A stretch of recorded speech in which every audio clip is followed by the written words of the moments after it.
Bonjour, aujourd'hui on continue avec le baptême de désir, deuxième partie qui va être un peu différente de la première, il y aura moins de, de déclarations ex cathedra, etc. Il y aura un peu plus de réflexion, entre guillemets, on va rentrer dans les entrailles de la bête, un petit peu, on va pas non plus se prendre trop la tête comme on dit aujourd'hui, c'est inutile sur ce sujet, je résume. Normalement, si le monde était entre guillemets normal, s'il n'y avait pas tant de gens qui partent dans tous les sens pour tout un tas de raisons, eh bien, Jean 3,5, ça aurait suffi. Et puis c'est tout. Et puis tout ce qu'a dit l'Église derrière, qui a toujours affirmé que le baptême d'eau était indispensable, ça aurait suffi. Tout le monde serait d'accord. Un point, c'est tout. Peut-être qu'une ou deux personnes auraient essayé de sortir, inspirées par le démon, un baptême de désir, un baptême de l'air, un baptême de ce que vous voulez. Bon, mais ça n'aurait pas pris. On leur aurait dit, bon, calmez-vous, hein, allez boire un petit coup, faites une sieste, et puis arrêtez tout ça. Voilà, on arrête, on continue avec le baptême d'eau. C'est le Seigneur qui l'a enseigné, donc c'est sans appel. C'est à prendre à la lettre. Il n'y a qu'un baptême. On le confesse dans le credo. Hein, le credo, il n'y a pas marqué 3 baptêmes. Je confesse un baptême, et non pas 2, pas 3, pas 4. C'est tout. Alors il y en a qui vont dire, oui, mais attention, c'est comme un arbre, ce baptême a des branches. Alors, il y a la branche de sang, la branche de ce que vous voulez. Non, mais attendez, c'est bon. Voilà, il y a un baptême, il n'y en a pas 3. Si le Seigneur avait voulu qu'il y en ait 3, il nous l'aurait dit. S'il avait voulu qu'il y ait un baptême de désir, ben, il l'aurait dit. Mais nous allons voir que s'il avait agi ainsi, s'il avait dit cela, s'il avait décidé cela, eh bien le Seigneur ne serait pas le Seigneur. Et donc c'est impossible puisque le Seigneur est le Seigneur. Vous verrez, on va voir pourquoi un petit peu plus tard dans la vidéo. Voilà, alors il y a aussi certaines choses à prendre en compte tout de suite. Déjà, ne pas se mettre martel en tête avec les hérétiques obstinés, forcenés, tout ce que vous voulez, fanatiques, hystériques du baptême de désir. Ceux-là, n'importe comment, qui ne changeront jamais d'avis, tant pis pour eux, parce qu'il n'y a pas d'hérétique au paradis, hein, quand même, il faut rappeler, un hérétique au paradis, ça n'existe pas. Bon, voilà. Alors ils font ce qu'ils veulent, mais ces gens-là, il n'y a rien à faire avec eux. Donc moi, personnellement, je ne discute pas avec ces gens-là. C'est peine perdue pour eux, pour moi, pour nous. Personne ne veut perdre de temps, donc passez votre chemin, vivez en parallèle dans votre monde imaginaire, comme les protestants d'ailleurs, hein, ce sont des protestants dans l'âme, ces gens, quand ce ne sont pas des protestants tout court. Et puis laissez-nous tranquilles, en fait, voilà, laissez-nous dans notre foi traditionnelle, la foi de l'Église telle qu'elle a toujours été enseignée. Et il y a une autre catégorie de personnes, et c'est à celle-là également, évidemment, à ceux qui croient au baptême d'eau, et puis c'est tout. Donc c'est à celle-là que l'on s'adresse, c'est-à-dire des personnes qui ont cru au baptême de désir, qui ont cru sincèrement, pour plein de raisons, humanisme, tout ce qu'on veut. Ça paraissait normal, un petit peu comme lorsqu'on entend dire « hors d'église, il n'y a pas de salut », c'est hyper choquant au début, puisqu'on se dit « bon, comment se fait-il que Dieu, si bon, si miséricordieux, etc., puisse damner tous ceux qui meurent musulmans ?» Enfin, il ne les damne pas, c'est eux qui se damnent, hein, attention. Puissent valider la damnation qu'ils ont voulu. C'est ça qu'il faut dire. Dieu n'a jamais donné une seule âme. On va voir que dans le baptême de désir, c'est quelque chose qui est très très suspect, vous allez voir, qui est insinué. Et oui, il est très vicieux ce baptême de désir, il est extrêmement vicieux. Il est bête, mais il est très vicieux.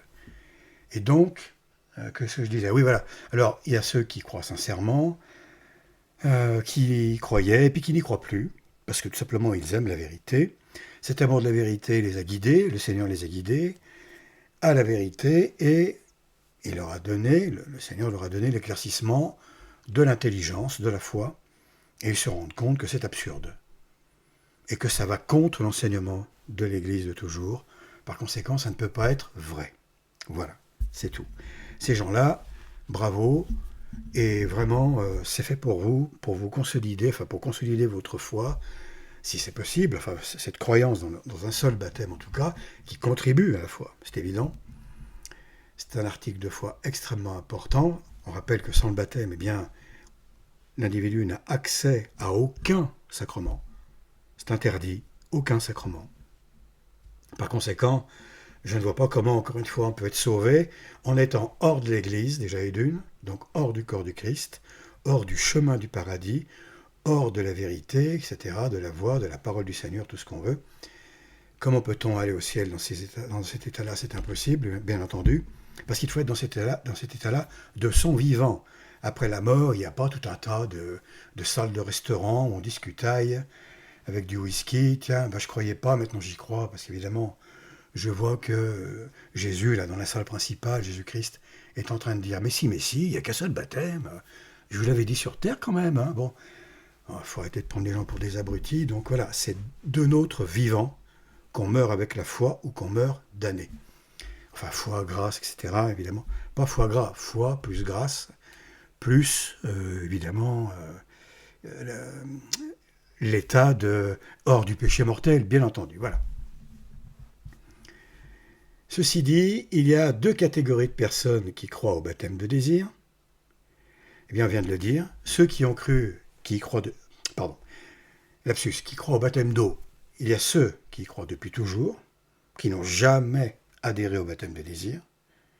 Ceux-là, ils ont quand même un bon ressenti catholique, il faut le dire, une foi bien ancrée, une bonne compréhension des choses, et surtout, ils arrivent, je pense, ces gens-là, à s'extraire de la vision strictement humaine pour se mettre, alors, sans aucune prétention, on est bien d'accord, hein, qu'on ne me prenne pas pour un imbécile à ce niveau-là, en se mettant, entre guillemets, à la place de Dieu, c'est-à-dire en essayant de se mettre à la place d'un créateur qui a donné la vie, qui reprend la vie, on appelle ça la mort, c'est à cause du péché originel, et qui est maître de la vie, de la mort, etc., qui donne tout, tous les biens, donc la respiration, l'énergie, on doit absolument tout à Dieu. Absolument tout, sauf la faute même vénielle, le péché véniel et le péché mortel. Le mal, l'imbécilité, la crétinerie, la cruauté, etc., etc. Bon, tout ça, on ne le doit pas à Dieu, on le doit à nous. Mais tout ce qui est bien, vérité, vertu, tout ça, nous le devons à Dieu, bien entendu. Pour rappel, pour les personnes qui prendraient en cours, qui ne seraient pas suffisamment informées, enfin qui n'auraient pas toutes ces infos, la damnation est un salaire. Dieu donne la paye à l'âme damnée. Bon, bah, t'as voulu, t'as cherché, t'as trouvé. Voilà, je te paye, t'es en enfer. Et le salut est un don, une grâce de Dieu. Bien entendu, il faut que l'âme qui est sauvée ait fait sa part du boulot, ait porté sa croix. Dieu, on sait, ne peut pas nous sauver si nous ne portons pas notre croix. Tout simplement. Donc ça veut dire supporter les épreuves, travailler dans le sens de la vertu, apprendre, connaissance. La connaissance est un acte d'amour. L'acte d'amour rapproche de Dieu, évidemment, énormément. Et ainsi de suite. Bon, voilà. Présentation générale. Je répète, nous ne prenons pas les pieds dans le tapis, à perdre notre temps avec les forcenés, les aveugles, les aveuglés, aveugles volontaires, aveuglés par châtiment, peu importe, par châtiment divin, parce qu'à force d'insister, à force d'être lourd, mais alors très lourd, eh bien, il est évident que le Seigneur, on est prévenu, châtie. Et lorsqu'une personne est aveuglée, encore une fois, Saint Pédis l'a très bien démontré, et l'a affirmé tout simplement, et on peut dire que c'est de foi, cette obstination conduit à l'aveuglement spirituel. Et cet aveuglement spirituel, pour s'en défaire, il faut tout simplement un miracle. Bien. Autant dire que ça ne court pas les rues. Alors, on va maintenant aborder le premier concile que l'on va voir, qui est le concile de Florence. Mais auparavant, une dernière précision. Il y aura une troisième partie, peut-être une quatrième, je n'en sais rien, mais au moins une troisième, dans laquelle il y aura, vous serez gâtés, je pense, au niveau des déclarations doctrinales. La plupart sont très connues, mais enfin bon, voilà, ça fera toujours du bien et ça réconforte aussi. Alors il y a, en gros, pour étudier ce phénomène de baptême de désir, d'hérésie et de baptême de sang, tout ce que vous voulez. Alors le pire, c'est l'ignorance invincible, ça c'est quelque chose d'extraordinaire. Ça éradique, ça élimine, ça rend inutile, caduque, complètement néantique tout ce qui est mission, martyr. Voilà. Vous n'y connaissez rien, juste une parenthèse parce que ça ne mérite pas une vidéo. Vous n'y connaissez rien, Vous ne savez même pas qui est Jésus-Christ, parce que vous vous en fichez royalement. Vous vivez à chasser le tigre ou le porc sauvage dans une île quelconque, peu importe où, ou vous êtes tout simplement en Europe, voilà. Mais dans votre monde complet, dans vos jeux vidéo et ainsi de suite, le portable, jeux vidéo et compagnie. Donc, vous êtes sauvés. Ah, attendez, c'est normal. Vous n'y connaissez que dalle, rien du tout. Vous êtes sauvés. C'est logique, c'est logique. Oh, mais le type qui a beaucoup étudié, qui a consacré des années de sa vie à la lecture, à la méditation, à la prière, qui a essayé d'être vertueux, un jour, malheureusement, la tentation était trop grande et il a chuté. Ah, tant pis pour lui. Comme vous dites, bien fait pour lui. Ah non, quand même. Tant pis pour lui, soyez pas cruel. C'est pas parce que vous dites qu'on ne sait rien que vous avez le droit d'être cruel, d'accord? Et que vous êtes sauvé, bien entendu, vous êtes sauvé. Et le pauvre, il est en enfer, vous voyez? Mais vous, qui n'y connaissez rien, c'est merveilleux. Surtout, donc, un conseil, avec l'ignorance invincible, ce truc de génie, il faut être un génie pour croire à ça, je pense qu'il faut avoir un QI entre 27 et 35, à peu près, environ. Donc, on n'est pas loin de la mouche verte. À ce niveau-là, c'est pas possible. On ne peut pas continuer, on ne peut pas. Le type qui n'a même pas le degré de réflexion 1 millimètre au-dessus de cette affirmation débile pour comprendre que... Mais alors à quoi a servi les apôtres même? Tout ce qu'ils ont fait, ça sert à rien. Il fallait surtout pas enseigner, puisque lorsque vous ne savez rien, vous êtes sauvés. Il fallait déjà que Jésus se taise. Pourquoi il est venu? Bon, admettons, il est venu ouvrir les portes du paradis. Bon, merci, c'est sympa. Mais surtout, ne taisez-vous de nous, ne dites rien. Oh là là, on ne veut rien savoir. Rien. Je ne veux rien savoir. Jésus, il n'y a pas de Jésus, je ne sais pas qui c'est. Je connais un Jésus dans le football, là, c'est tout. C'est tout. Lui, il est bien, il joue bien au foot. Voilà. Vous voyez le niveau faut le dire, de conneries, c'est épouvantable. Jusqu'où ça va, hein? Alors le BDD il est quand même au-dessus, c'est quand même plus raffiné, c'est voilà, plus élaboré comme truc. Ça reste complètement fantaisiste et absurde, mais c'est quand même autre chose. Mais encore une fois, l'ignorance invincible, pour que tout le monde soit sauvé, surtout, ne connaissons rien à la religion, ne sachons pas 1 millimètre, une lettre, un mot de la vie de Jésus-Christ, de son enseignement, de l'Église, de la foi, du dogme. Surtout pas. Et alors, pas de vertu, je vous en prie. Vous finiriez presque par ressembler à un chrétien. Alors là, non, surtout pas. Bon. Allez, on passe parce que franchement, c'est quelque chose... Bon, je ne sais plus quoi dire tellement c'est... Le mot idiot est très, très, très faible. L'imbécilité de cette affirmation frôle l'infini, là encore. Mais avec l'homme, aujourd'hui, on est habitué. L'infini dans le mal, ça c'est sûr qu'on flirte avec depuis longtemps et de plus en plus. Alors, avant de passer au Concile de Florence, un dernier mot. J'ai laissé pas mal de temps, enfin 15 jours je crois, à peu près entre la première partie et la deuxième ci-dessous, ici présente, volontairement, pour que les personnes aient du temps pour visionner la première partie, ne soient pas pressés. Par exemple, s'il y avait déjà eu la sortie de la 2, la partie 2, 4, 5 jours après, et la 3, idem, ça peut presser, on peut se sentir pressé, je n'ai pas le temps, donc je survole la 1 éventuellement, ou je n'en tiens pas compte. La 2, partie 2, je la regarde vite fait aussi, puis je regarde la 3, puisqu'elle doit être plus d'actualité. Non, je rappelle qu'ici on parle de choses intemporelles. La foi, c'est éternel. Tout ce qui concerne Dieu est de l'éternité. Donc, ce n'est pas comme l'actualité, tous les jours ça change complètement. Non, ici, ce qui était vrai il y a 2000 ans, le baptême d'eau est vrai aujourd'hui, pareil. Alors, on a le temps, d'accord? Il n'y a pas à se précipiter sur la dernière partie d'une petite série de vidéos, croyant qu'on va être plus au fait de l'actu. Il n'y a pas d'actualité là-dedans, voilà. Ceci dit, maintenant, on passe au Concile de Florence. Voilà, alors Concile de Florence, initié le 26 février 1439 au mois d'août 1445, donc 6 ans et plus.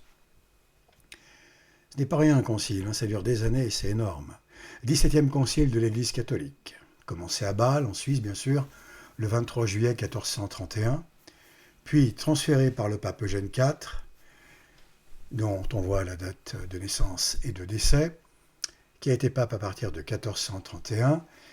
Le concile a été transféré à Ferrare en 1437, puis à Florence en 1439, et il se termine à Rome en 1441. Donc il y a eu beaucoup de déménagements, et il est resté 4 ans à Rome pour finir. Alors que nous dit, par exemple, entre autres, ce concile de Florence? Alors tout ça, évidemment, c'est de foi. L'effet de ce sacrement, le saint baptême, est la rémission de toute faute, originelle et actuelle, et de tout châtiment qui est dû pour cette faute.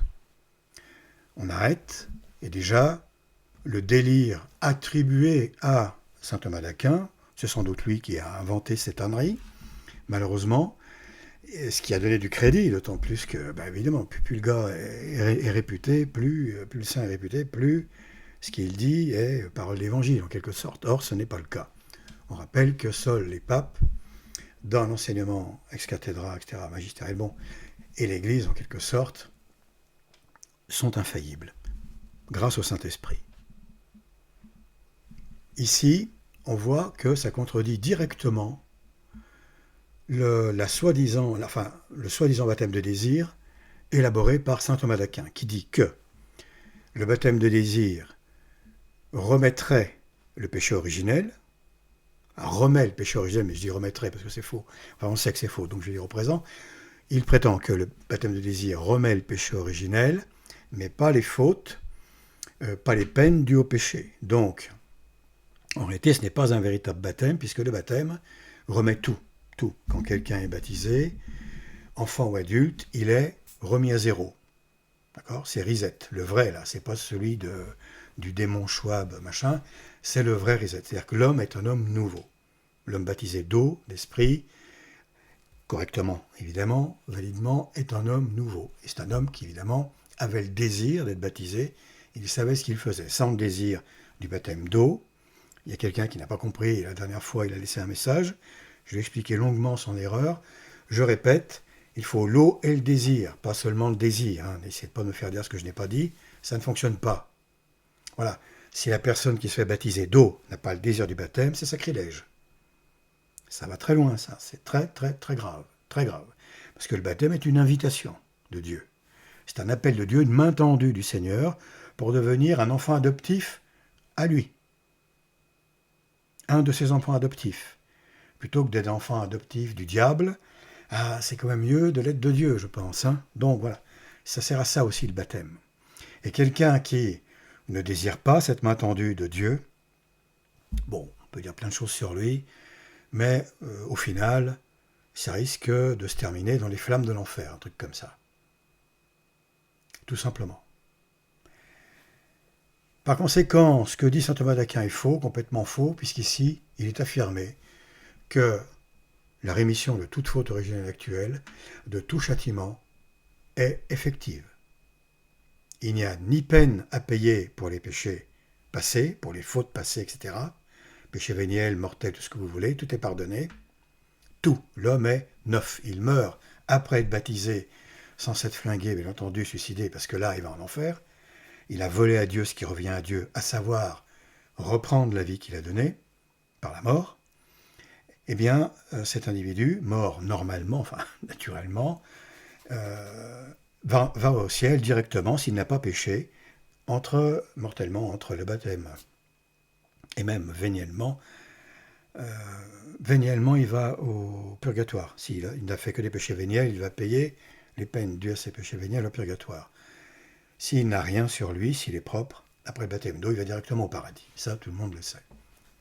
Par conséquent, donc nous dit Florence, le concile de Florence, aucune réparation ne doit être imposée aux baptisés pour leurs péchés passés.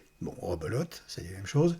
Et s'ils meurent avant d'avoir commis une faute quelconque, ils parviennent aussitôt au royaume des cieux et à la vision de Dieu. Voilà, j'ai fait de la périphrase autour de tout ça.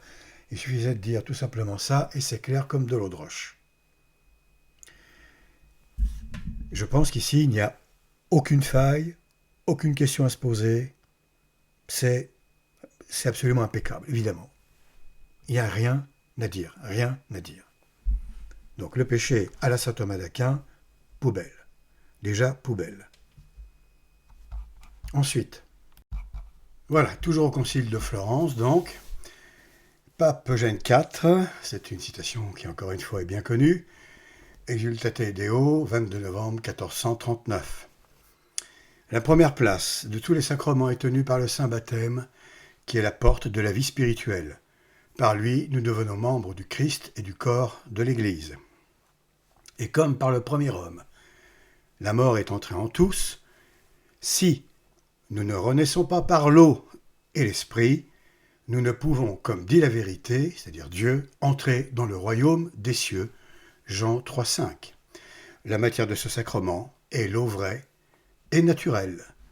Je crois que ça aussi, c'est suffisamment clair pour ne pas raconter des salades. Et alors, il va de soi que dans son infinie bonté, notre Seigneur n'a pas dit, voilà, c'est du whisky 30 ans d'âge ou du plutonium 239. Non, non, de l'eau naturelle, tout simplement, que l'on trouve quasiment partout. Et si vraiment il y a urgence, pour un catéchumène, on va dire, si vraiment il demande le baptême, qu'il est à l'article de la mort, que Dieu le veut comme enfant, parce qu'il faut que Dieu le veuille, comme enfant adoptif, eh bien, de l'eau apparaîtra d'un rocher, d'un mur en béton, de tout ce qu'on veut, du désert, du sable, peu importe, il y aura de l'eau. C'est arrivé à Saint-Pierre pour baptiser les deux gardes lorsqu'il était dans la prison. Le lendemain, d'ailleurs, ils ont été exécutés, donc ils sont au ciel. Voilà, martyrs pour la foi. Je ne pense pas qu'ils aient eu le temps de pécher, ces braves hommes, entre le baptême et, dans la même journée, la mort. Bref, vous voyez comme tout est clair, tout est carré. Ce qu'il faut bien noter, c'est qu'avec Dieu, tout est, pas simple, mais tout va de soi. Il n'y a jamais la moindre incohérence, jamais le moindre ridicule, bien entendu. Tout est ad hoc, tout est parfaitement articulé. Alors, on va faire quelques commentaires. Voilà, alors on commence par quelques évidences, comme d'habitude. Mais vous allez voir, au fil du temps, on va parler de moins en moins d'évidences, en fait. Alors encore une fois, bien sûr, et comme toujours, puisque le dogme est infaillible, cette définition des effets du baptême d'eau va à l'encontre de l'hérésie du BDD, tout simplement, selon laquelle tout catéchumène qui mourrait avant le baptême d'eau serait sauvé. Pour les partisans de cette folie, parce que c'est une folie en réalité, comme toute hérésie, qu'importerait dès lors de mourir en état de péché mortel? Ah oui, comme on l'a vu tout à l'heure rapidement, là, à l'instant, un catéchumène, généralement, il n'est pas tout rose. Sauf s'il est très jeune, d'accord, ok, à la limite, et même s'il n'a pas encore atteint l'âge de raison, qu'il ne connaît pas le bien, le mal, tout ça, d'accord. Mais là, on parle d'adulte, d'accord, on parle d'adulte, à partir on va dire, de 17-18 ans, voilà. Donc des gens qui ont déjà un vécu, généralement, hommes ou femmes, bien entendu, toujours, et qui, dans un monde tel que celui-ci, comment dire, devraient faire preuve d'une sainteté tout à fait inédite, extraordinaire, surtout en dehors de l'Église, en étant en dehors de l'Église catholique, pour n'avoir jamais péché. On va dire que c'est quasiment impossible, d'accord? Il y a peut-être un cas comme ça qui existe dans le monde, mais en règle générale, j'imagine que vous serez d'accord avec moi, c'est du domaine de la rêverie, du fantasme, ça aussi. Par conséquent, un catéchumène arrive dans les études de la foi, du dogme, etc., de la parole de Dieu, du catéchisme, avec des péchés. Et puis même s'il n'en avait pas, même s'il était pur, non baptisé, même saint, non baptisé, ça c'est juste de la théorie, parce que vous allez voir que c'est absurde.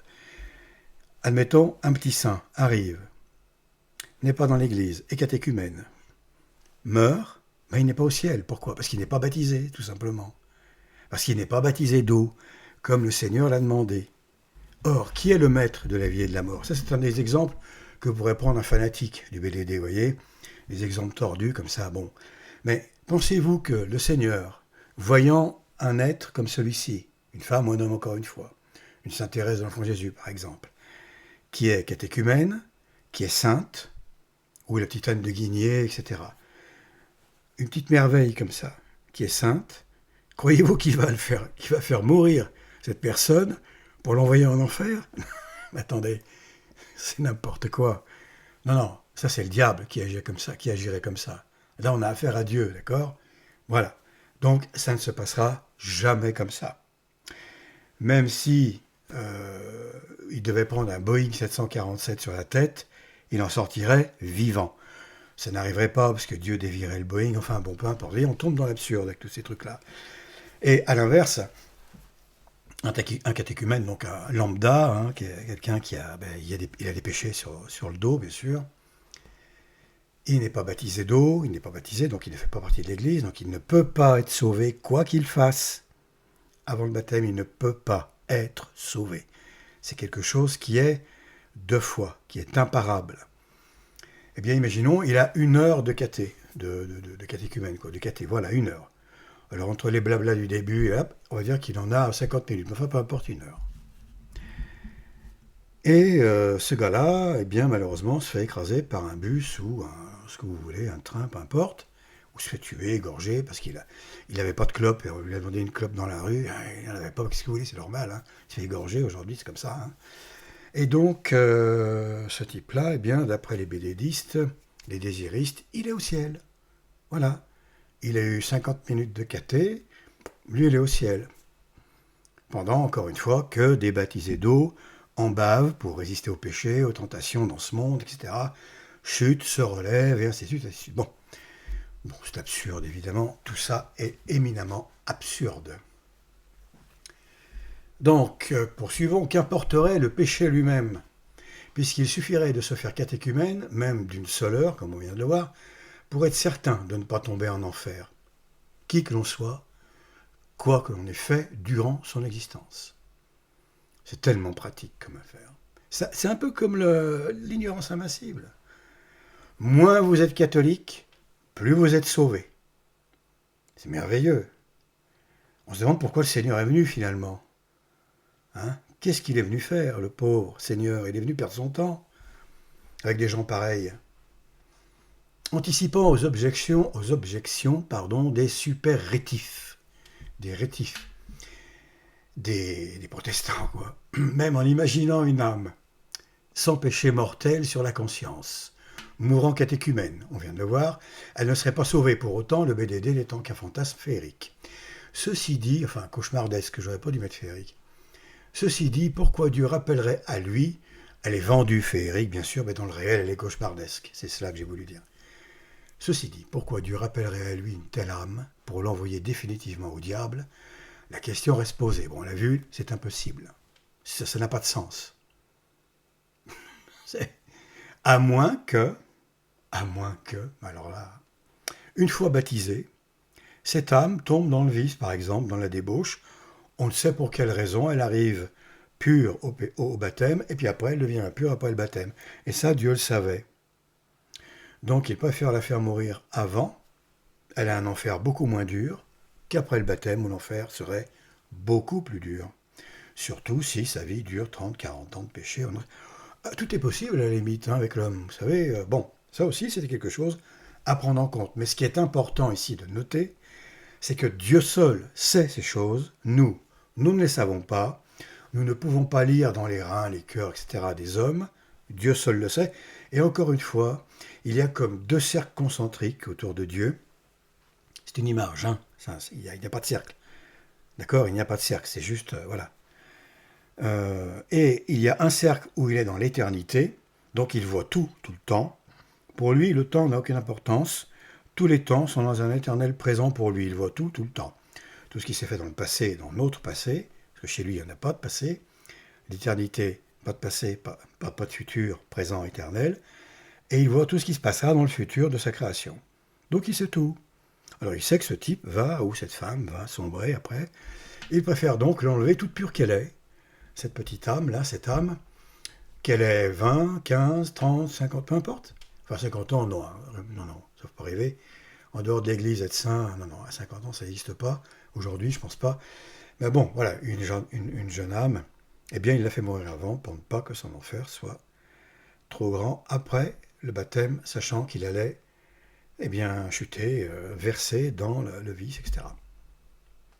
C'est possible. C'est possible. Nous changeons tous au cours de notre vie, et de façon des fois assez radicale. Alors, ça, c'est évidemment toujours à prendre en compte. Et ça, c'est ce qui échappe complètement aux êtres humains. Qui se disent, oh, il y a injustice, ce n'est pas normal, et blablabla. Bon. Nous avons déjà évoqué qu'il ferait bon mourir catéchumène, puisque quels que soient nos propres fautes et péchés, nous serions sauvés dans tous les cas. En reparlant de Dieu, juste une chose. Ce qui me... Comment dire? La question qui me propulse au plus loin de la vérité, au plus loin de ce que Dieu seul sait, disons que je suis à une quasi-infinité d'années-lumière de distance, vous parlez, vous voyez, astronomie, bon, de Dieu, c'est pourquoi Dieu est de toute éternité et pourquoi il n'y a pas de Dieu. Pourquoi il y a Dieu et pourquoi il n'y a rien. Pourquoi il n'y a pas rien, le néant, c'est-à-dire. Alors, parce que s'il n'y a pas Dieu, il y a le néant du coup. C'est pas qu'il y a un vide. Ah non, non, non. S'il n'y a pas Dieu, il n'y a pas de vide. Il y a le néant. Il y a bien moins que le vide. Le vide, c'est énorme. C'est un volume, par exemple. C'est une surface. C'est un volume, le vide. Vide, mais un volume. C'est un espace. L'espace, il est créé par quelqu'un, forcément. Non, non, il n'y a rien. Néant. Or, la seule réponse que je peux avoir à cette question, personnellement, il y en a sans doute qui ont des réponses plus appropriées que moi, bien entendu, c'est que, comme le néant est impossible, tout, c'est-à-dire l'infini, le parfait, est de toute éternité. Le néant, c'est ce qui est impossible. Comme il est impossible, Dieu est de toute éternité. Alors, il y a sans doute une autre façon de tourner les choses qui n'est pas tournée par la négative. C'est-à-dire, Dieu est et donc le néant est impossible. Mais là, je m'éloigne un peu du pourquoi Dieu est et pourquoi il n'y a pas rien du tout, enfin le néant. C'est quelque chose d'extraordinaire. Quand on y pense, en tout cas quand moi j'y pense avec mes petites facultés, ben voilà, ça me fascine au plus haut point. Et encore une fois, ça rejoint l'expérience vécue au Nirvana, où je pensais être... c'est le Seigneur qui me fait vivre ça, voilà, c'est évident, c'est pas le diable, hein, parce que c'était très positif. Je pensais être seul, voilà, etc., dans le néant, bon bref, pas dans le néant, dans le vide total, sans me voir, sans rien, enfin il faut écouter les vidéos si vous le voulez. Et je pensais être de toute éternité, c'est-à-dire que je ne voyais pas en moi de début, je ne concevais absolument aucun début, ni aucune fin d'ailleurs. Aucun désir, rien, etc., bon bref, tout. Et puis à un moment donné, s'est posé la question de Dieu. Mais Dieu existe, ça c'est venu dans mon état nirvanesque. Dieu existe. Dieu est. Au début, non, je ne concevais absolument pas Dieu. Et après, m'a été envoyée la conception, la conscience de Dieu dans cet état. Et là, dilemme énorme. Qui des deux est le premier? Parce que Dieu, par définition, est éternel, n'a pas de début, mais moi non plus, je ne concevais pas de début pour moi. En gros, je me prenais pour Dieu. Dans cet état, on se prend pour Dieu. Sauf que c'est pas bien marrant, parce qu'il n'y a personne, il n'y a rien. Rien pour exercer un pouvoir, rien pour exercer une bonté, rien pour exercer une justice. Rien. Il y a soi, dans un noir total, sans se voir, sans corps, sans rien, juste une conscience d'être de toute éternité, sans rien autour, sans souvenir de la terre, sans rien, absolument rien. Il y a deux vidéos sur la chaîne qui expliquent tout ça beaucoup plus précisément. Et donc, à un moment donné, j'ai bien été obligé de m'abaisser, c'est-à-dire de me dire, bon ben, c'est Dieu qui est éternel. Parce que Dieu, c'est Dieu, ça ne se discute pas. Et donc, moi, je ne suis pas éternel, et c'est là où il y a eu le retour au monde normal, quoi, enfin, entre guillemets, normal, façon de parler. Hein. Voilà, au monde de la Terre. Mais c'est une rupture de conscience tout à fait extraordinaire. Hein. Il n'y a absolument aucun débat là-dessus, ce n'est pas du tout une pensée, une rêverie. Non, non, c'est vraiment un changement d'état complet. Bon, bref. Mais c'est ça qui est extraordinaire. Dieu est de toute éternité. Dieu complet, parfait, de toute éternité, non évolutif évidemment, etc., etc., comme le prétend Lagnos avec toutes ses âneries. Bon. On revient à nos moutons, donc à ce baptême de désir. Alors, nous avons déjà évoqué qu'il ferait, oui, ça, hein, on l'a vu, l'idée d'un soi-disant, désolé pour la répétition, mais il y en a qui prennent le chemin en cours, et puis je suis bien obligé de resituer le débat de façon générale pour affiner, comme dans un entonnoir après. L'idée d'un soi-disant baptême de désir tue, éclipse, comme l'Église a été éclipsée, le désir du baptême, de l'unique baptême d'eau. C'est ça qui est extraordinaire, c'est que l'idée d'un baptême de désir, en fait, élimine, pour quelqu'un qui est un peu futé, eh bien, qui est malin, qui aime, comment dire, penser à son intérêt, voilà, qui sait se débrouiller, eh bien, il se dit, mais ça sert à rien de désirer le baptême. Puisque le but, on va le voir, est tout autre que d'aller au baptême. Donc ça tue le désir du baptême en réalité. D'eau, évidemment, le vrai baptême. Qui voudra encore du baptême d'eau, considérant la difficulté postérieure d'éviter le péché et du risque très important d'y tomber, surtout dans ce monde agonisant, pour avoir tourné le dos à Dieu, bien entendu, à celui sans lequel le monde ne peut justement pas vivre. C'est pour ça qu'il est en train de mourir. Et il faut des gens pour le faire mourir, donc des gens pas forcément saints, hein, c'est évident, les pires de l'humanité, tout simplement. On a affaire aujourd'hui aux pires individus. Il y a eu, bien sûr, des Julien, Néron, etc., un tas de tyrans. Très bien, oui. Mais aujourd'hui, on en est envahi à tous les stades de la société. Que ce soit des journalopes, là, des journalistes, tout ce qu'on veut, des vendus du système, des toubibs épouvantables qui gagnaient 50 euros ou plus par injection, qui l'avouent sur les plateaux en croyant que le micro est éteint, etc. Enfin bon, un monde pourri, de haut en bas, de bas en haut, dans toutes les strates de la société en réalité. Riche, très riche, pauvre, peu importe. Il n'y a pas que ça. Sinon le monde serait déjà foutu, serait déjà mort, exterminé. Il y a encore des gens bien, il y a encore du bien évidemment, il y a encore la vérité. Et on est là, selon notre mesure, nos petits moyens, etc., pour travailler à la maintenir, à la diffuser, à la propager, parce que c'est bien de combattre le mal. L'hérésie étant le plus grand des maux, pardon. Mais il faut le dénoncer, je veux dire, mais il faut le combattre. C'est bien de dire le BDD c'est nul, oui, mais il faut prouver, il faut démontrer un peu tout ça.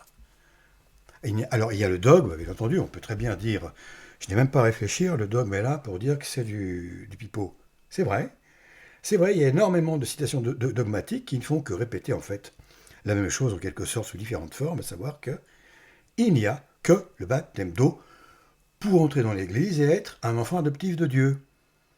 C'est sûr, c'est certain, mais on peut aussi réfléchir. Rien n'empêche de dire, bon, on va aborder le problème avec le dogme et puis en, en fouinant un petit peu, enfin en réfléchissant à la question, et puis en se demandant jusqu'où ça nous mène cette affaire de BDD en réalité. Et en essayant de trouver la contradiction ou les contradictions qui infirment complètement cette hérésie. Et on vient d'avoir une, à savoir que le baptême de désir tue le désir du baptême parce qu'il vaut mieux évidemment mourir catéchumène, sachant qu'on est dans tous les cas sauvé, qu'on serait, entre guillemets évidemment, sauvé, que prendre le risque d'être baptisé, puis après de continuer à vivre, sachant toutes les tentations, etc., encore une fois, que le monde nous jette à la figure, en quelque sorte, à longueur de journée. Bon. À divers degrés, selon ce que l'on vit, où on est, c'est évident. Donc, continuons. Présent jusqu'au dernier souffle, le risque de péché ferait inévitablement réfléchir les plus perspicaces.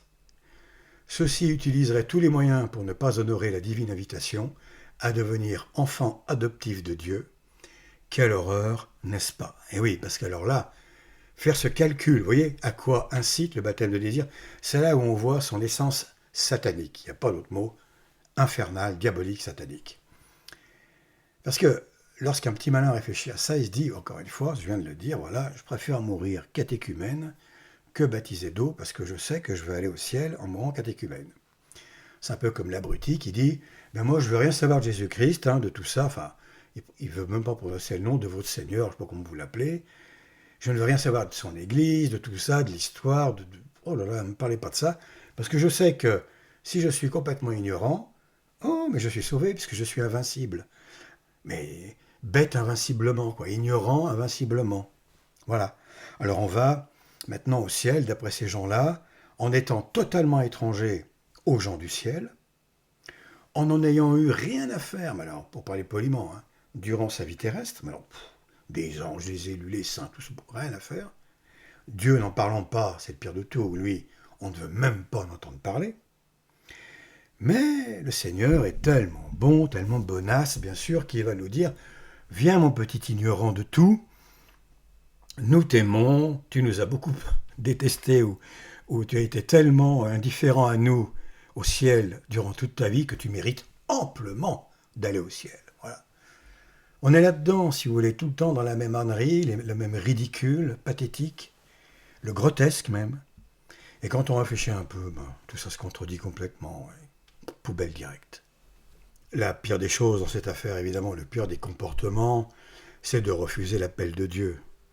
Un catéchumène, il n'est pas là pour rien, il est là pour aller au baptême d'eau, c'est tout. C'est donc Dieu qui a lancé un appel à son âme, lui a tendu la main et l'invite à devenir un de ses enfants adoptifs. Il va l'arracher au diable, aux griffes du diable, pour l'emmener sous sa protection, etc., la Sainte Vierge, et ainsi de suite. Alors, le baptême de désir incite à refuser cette offre de Dieu. Ni plus, ni moins. Lorsqu'on prend en compte l'intérêt de la personne, c'est-à-dire lorsque la personne réfléchit à son salut éternel et veut prendre le moins de risques. C'est épouvantable, ça voudrait dire que c'est un baptême, le désir est là, sans aucun amour, avec de l'amour uniquement pour soi-même en réalité. Bon, allez, il y aurait tellement à dire encore là. Passons au commentaire suivant. Ensuite, le BDD se présente, donc le baptême de désir, bien sûr, se présente aussi comme une incitation féroce, il faut le dire, à se détourner de la bonté de Dieu, et ainsi de la raison ultime pour laquelle il nous a créés, à savoir l'aimer, vouloir aller au ciel, le rejoindre pour l'éternité, l'adorer, etc., par amour d'abord, par intérêt, ce qui est tout à fait légitime, par intérêt personnel, par peur de l'enfer aussi, bien entendu, en troisième. Avec quelle facilité la nature maléfique et ridicule de cette hérésie peut être révélée et démontrée. On vient de le faire rapidement, on a vu un aspect, c'est d'une facilité déconcertante. Je ne comprends pas, honnêtement, comment, pourquoi tant de gens se font avoir par cela. Il y a vraiment un aveuglement, alors humaniste, tout ce qu'on veut, qui les empêche de réfléchir, ces personnes. Ce n'est pas possible.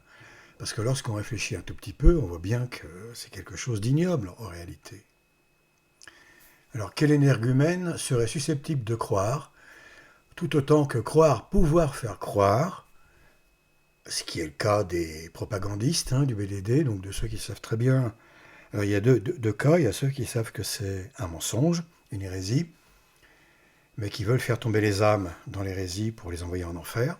Et oui, bien sûr, il y en a tellement de ces gens-là, tellement.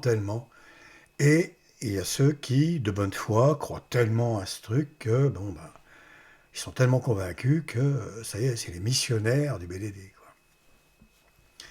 Alors donc, quel énergumène donc pourrait faire croire que le Créateur invente et impose des sacrements qui ne serviraient à rien? Bien pire, dans d'autres cas, que le Créateur inventerait un sacrement qu'il serait réellement préférable d'éviter à tout prix, pour pouvoir être sauvé à coup sûr. Quelle folie, quelle honte, quel blasphème. Et on peut dire d'autres choses, qui commencent par un C, quel CO, 2N, etc. Satan et ses sbires, c'est moins important, mais surtout ça. Satan et ses sbires à deux ailes ou à deux pattes, donc les démons ou les humains, les séides du diable, et Dieu sait s'il y en a aujourd'hui, ont trouvé là un excellent moyen de réduire autant que possible le nombre d'âmes qui entrent validement dans l'Église. C'est évident. Après la messe, donc la fausse messe, le pique-nique, et la vraie messe, Saint Pie V, maintenant, depuis belle lurette, mais autour du baptême. Non seulement on nous interdit, vous allez voir que la messe traditionnelle va être interdite sous peu, ça c'est évident, ça va être la chasse aux traditionnalistes, là, quelles que soient leurs compétences, leur légitimité, peu importe. Le diable déteste la véritable messe et tôt ou tard ça va tomber. Quand on voit l'antichristianisme rampant, croissant, etc., exponentiel, qui affecte en fait le monde entier, les églises, les profanations, dernièrement il y a un tordu qui est monté sur l'autel du Vatican. Alors même si c'est moderniste, vous vous rendez compte de tout ce qu'il y a eu dans ce Vatican avant ces guignols, tout ce qu'il y a eu, hein, de sacré, de... il y a comme Saint-Pierre dessous. Bon. Donc pour la mémoire, en mémoire de ce qu'a été le Vatican, de la foi complète qu'il a gardée, préservée, enseignée de tous les papes, les saints papes, etc., qui y ont vécu, et ainsi de suite. Pour tout ça, qu'il y ait les modernistes là-dedans, peu importe aujourd'hui, c'est un sacrilège, un blasphème épouvantable. Donc le tordu, il est monté sur la... C'était prévu vraiment, je pense, c'était ou un pari, ou... Bon, en tout cas une manifestation de haine, évidemment, comme d'habitude, de tout ce qui est chrétien. Donc il a jeté la nappe par terre, il a peut-être cassé, il a jeté les chandeliers par terre, il faut espérer qu'il n'y en ait pas de cassés. Et puis après, quand il a vu les gardes du corps arriver, parce qu'évidemment les clampins autour, ça bouge pas, mais quand il a vu les gardes arriver, alors là, bon, tout de suite, hop, il avait dû le prévoir d'ailleurs, il a fait le petit agneau, il s'est mis par terre. Un type comme ça, vous savez quoi, au Moyen-Âge, encore une fois, à l'âge féodal, Moyen-Âge c'est un très mauvais terme, à l'âge féodal, bon, euh, c'était peut-être pas assez grave pour le mettre sur le bûcher. Hein. Bon, on n'est pas loin, mais hein, la grillade n'est pas loin. Mais on va quand même étudier son cerveau, ce type-là, son cœur, son âme. Et les inquisiteurs étaient des gens charmants à l'époque, pas pointilleux du tout, etc. Je suis pour l'Inquisition à 100%, que ce soit bien clair. L'Inquisition telle qu'elle a eu lieu, naturellement, pas telle qu'elle est fantasmée dans des bouquins de menteurs, patentés, etc. Non, non. La véritable Inquisition qui empêche justement les dangers mortels pour l'âme, les dangers publics mortels pour l'âme et non plus seulement pour le corps, d'envoyer tout un tas d'individus en enfer en propageant leurs hérésies. L'Inquisition leur donnait un certain temps pour se repentir, 15 jours, un mois, peu importe en fonction des cas. Au bout de ce temps-là, il y avait peut-être encore une autre chance pour certains. Après, soit, selon les cas, l'Église elle-même mettait un terme à la vie du démon, là, soit elle confiait l'énergumène au service public, enfin, à l'État, ou à la justice, donc civile. Et généralement, la justice civile ne faisait pas de quartier. Elle a d'ailleurs éliminé beaucoup plus d'hérétiques, forcenés, absolument inconvertissables, que l'Église catholique elle-même. On estime à quelques milliers seulement de personnes qui sont passées à la trappe avec l'Inquisition. Et c'est une merveilleuse chose. Pourquoi ? Encore une fois, parce que sinon, il y aurait eu des milliers d'âmes damnées en plus. Tout simplement. Qui est le plus redoutable ? Et là, c'est saint Thomas d'Aquin, je crois, qui disait ça aussi. Celui qui tue le corps ou celui qui tue l'âme ? Le Seigneur nous l'a dit déjà. Bon, donc, il y a des psychopathes, là, des tueurs en série, tout ce qu'on veut, il y en a plein les rues, mais ces gens-là ne tuent que le corps. Il y en a qui tuent les deux, le corps et l'âme, puis il y en a qui ne s'adressent qu'à l'âme. Il est bien plus grave de, évidemment, tuer les âmes, c'est-à-dire de les rendre perverses face à la vérité divine et de les envoyer en enfer quand ces gens-là mourront en tant qu'hérétiques. Parce qu'il n'y a aucun hérétique au ciel, absolument aucun. Il n'y a même pas un ongle, un miasme ou un œuf d'hérétique, il n'y a rien. Rien. Bon. Alors, ça c'est une chose. Et aujourd'hui, si on retranscrit cela dans notre merveilleuse civilisation super avancée, moralement, spirituellement, tout ce qu'on veut, un petit peu matériellement, bien entendu. Bon, trêve de plaisanterie, si la peine de mort était rétablie, des sondages ont été faits. Alors, monsieur le voyou, monsieur l'assassin, si la peine de mort était rétablie, donc pour ce que vous faites, ou pour les crimes que vous commettez, qu'est-ce que vous feriez ? Oh ben je resterai chez moi. Véridique.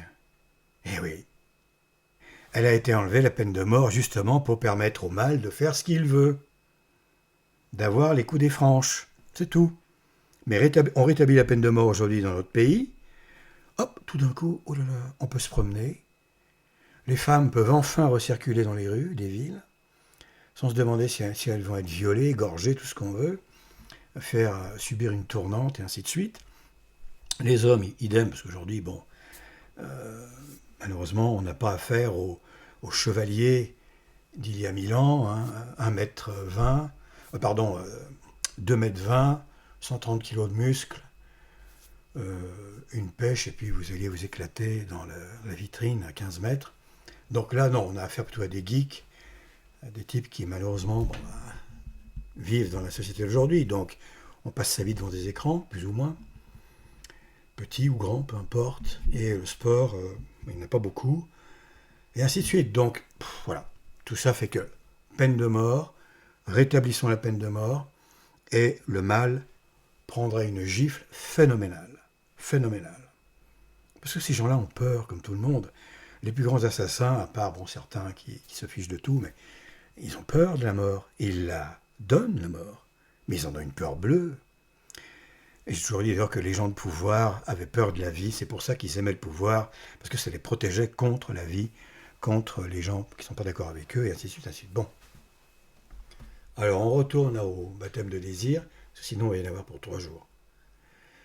Alors le BDD, on l'a vu. Il nous a créé, voilà, quel énergumène, ça on l'a vu. Alors Satan, on l'a vu aussi. Pour cela, il suffit de faire du baptême d'eau, donc une option, de le redéfinir en tant que rituel, et non plus un sacrement. Ils disent, hein, non, non, c'est pas un vrai sacrement, mais ça marche quand même, hein. Ça marche très bien. Qui fut à la mode, donc le baptême d'eau, ça a été à la mode hein, dans le passé, bien sûr, c'était très prisé, mais qui, en notre merveilleuse époque, si propice au salut des âmes, eh bien ce baptême d'eau serait devenu obsolète et par conséquent optionnel. On commence par l'optionnel, vous savez, c'est toujours pareil. Une taxe, ah mais rassurez-vous, une taxe de 2%. Revenez 10 ans après, elle est à 20%. Le mal, c'est simple. Avec le mal, on ne discute pas, on l'éradique à la racine. Vous lui donnez l'ongle du petit doigt. Il est content, il est content. C'est comme un crapaud, là, un vieux crabe qui vous pince le petit doigt, je sais pas quoi, un dragon. Et puis qui, à la voleur chinois, vous savez, il n'y paraît rien. Mais vous le regardez 1 an après, oulala, mais il est en train de manger mon petit doigt, lui, il en est déjà à la moitié. Oui, vous n'avez rien senti. Il vous a mis des... Vous savez, c'est comme les tiques, là, il y a un j'arrive pas à trouver le mot, peu importe, vous voyez ce que je veux dire. On ne sent pas la douleur. Et petit à petit, donc, le mal vous grignote, et puis après, il vous prend le bras, et tout. Puis une fois qu'il a pris le bras, c'est difficile. Parce qu'il n'y a plus qu'un autre bras pour se battre contre lui, et ainsi de suite. Là, c'est pareil. On ne discute pas. On ne discute pas. Voilà. Alors moi, je discute un peu, parce que c'est pour la vidéo. Donc voilà, messe traditionnelle optionnelle, baptême optionnel, enfin voilà, tout dit optionnel. Et puis d'optionnel, c'est interdit après. Après le mot optionnel, c'est interdit. Pas compliqué. Alors même en frôlant de la sorte la caricature, c'est un petit peu caricatural, mais c'est tout à fait dans le ton. On reste dans les clous, alors sans vilain jeu de mots, hein, bien entendu. Et quelle injustice! Ou alors on peut dire, on reste dans les clous, c'est-à-dire on reste avec le Christ. On est fidèle au Seigneur, on se met en croix aussi. Voilà. Le signe de croix. J'invite tout le monde à lire le livre de Monseigneur Gaume, Le signe de la croix. C'est merveilleux. Voilà, simplement merveilleux. Et on apprend qu'il a toujours eu lieu. Aussi loin qu'on remonte dans le temps, le signe de croix a toujours été utilisé par l'homme, comme de façon instinctive, enfin voilà. Bon. Pas le nôtre, catholique, du front, etc. Non, pas forcément, il y a plein de signes de croix, plein de formes de signes de croix. C'est vraiment un livre extraordinaire à lire lui aussi, il y en a tellement. Passons au commentaire suivant. Voilà, bon, ici, évidemment, dans ce que je viens de dire, l'injustice est absolument flagrante. Hein.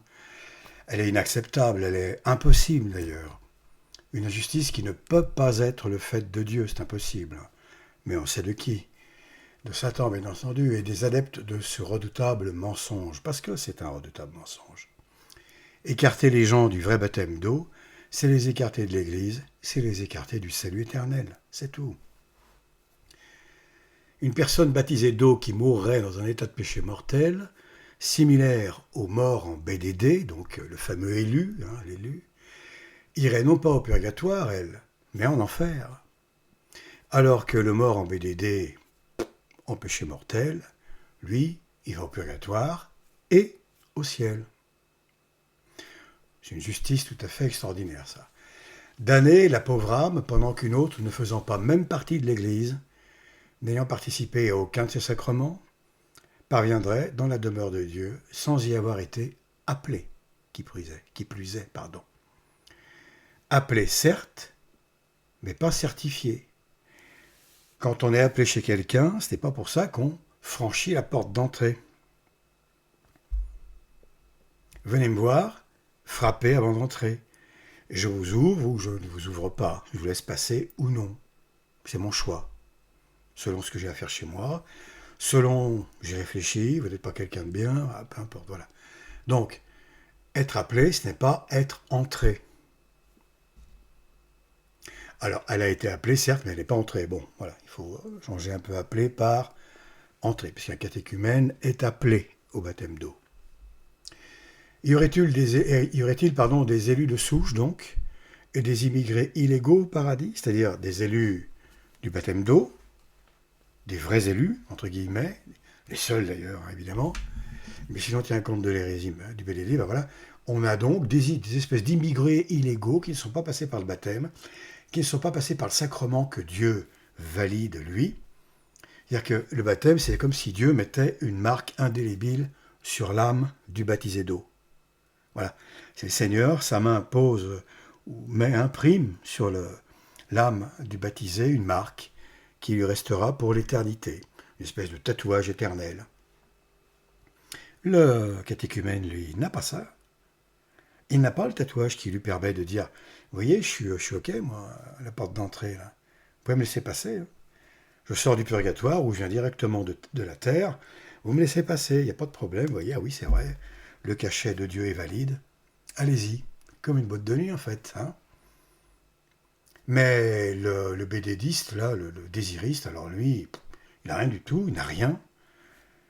Il est même en état de péché mortel et il essaye de forcer le portail du paradis, comme si c'était possible. Évidemment, ça ne l'est pas. C'est pour ça que je dis, où est le débile qui croirait possible de forcer les portes du ciel et de vaincre par là même la volonté de Dieu.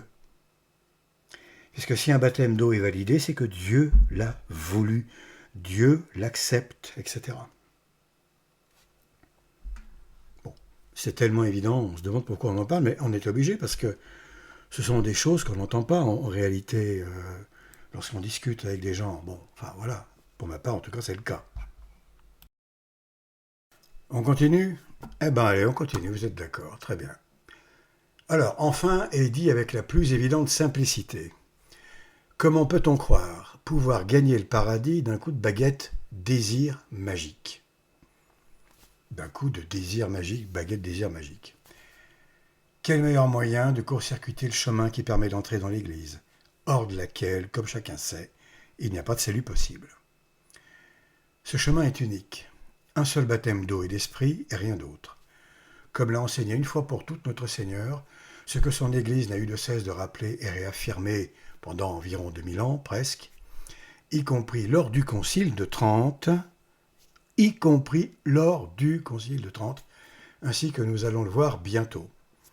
À ce sujet, il y a les frères Diamond qui ont sorti le pendant français, le miroir français, le site miroir français de MHFM, qui a produit une vidéo très intéressante sur le baptême de désir, avec de nouvelles déclarations infaillibles, etc.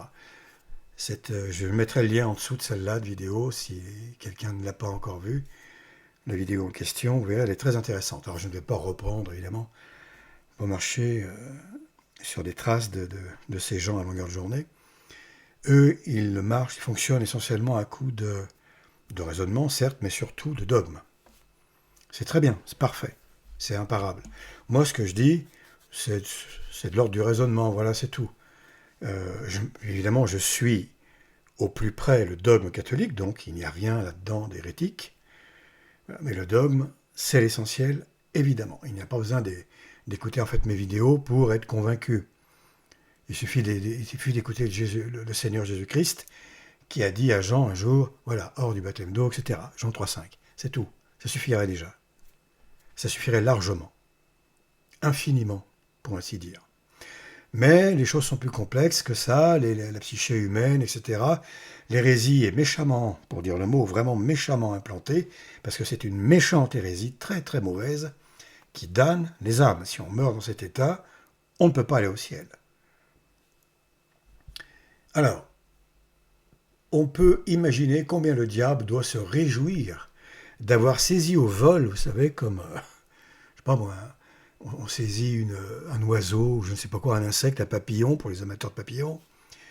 Il a saisi au vol le OU de 30, le fameux OU, 2 lettres, qui ont mis cette pagaille-là depuis 5 siècles, quoi, en gros. C'est quelque chose d'inouï. Inouï.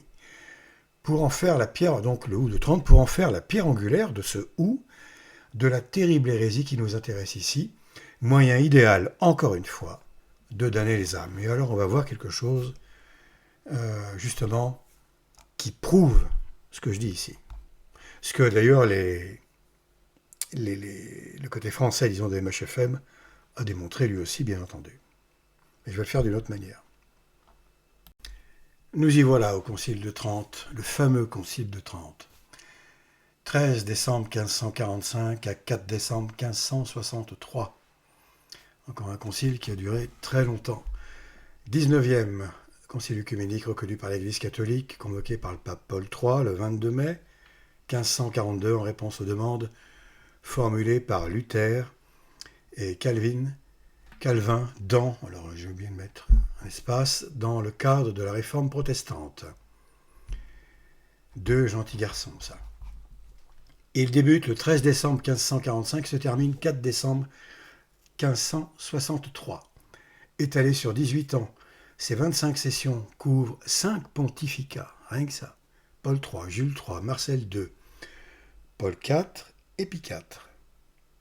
Et se tiennent à Trente dans la cathédrale de San Vigilio, puis à Bologne, et enfin de nouveau à Trente, dans l'église Santa Maria Maggiore. Alors, les 5 papes sont donc d'accord avec tout ce qui va suivre. Il n'y en a pas un qui peut être en désaccord avec l'autre, vous êtes d'accord? Ils sont infaillibles. En quoi consiste, nous dit le Concile, la justification de l'impie et la manière dont elle se fait dans l'état de la loi de grâce?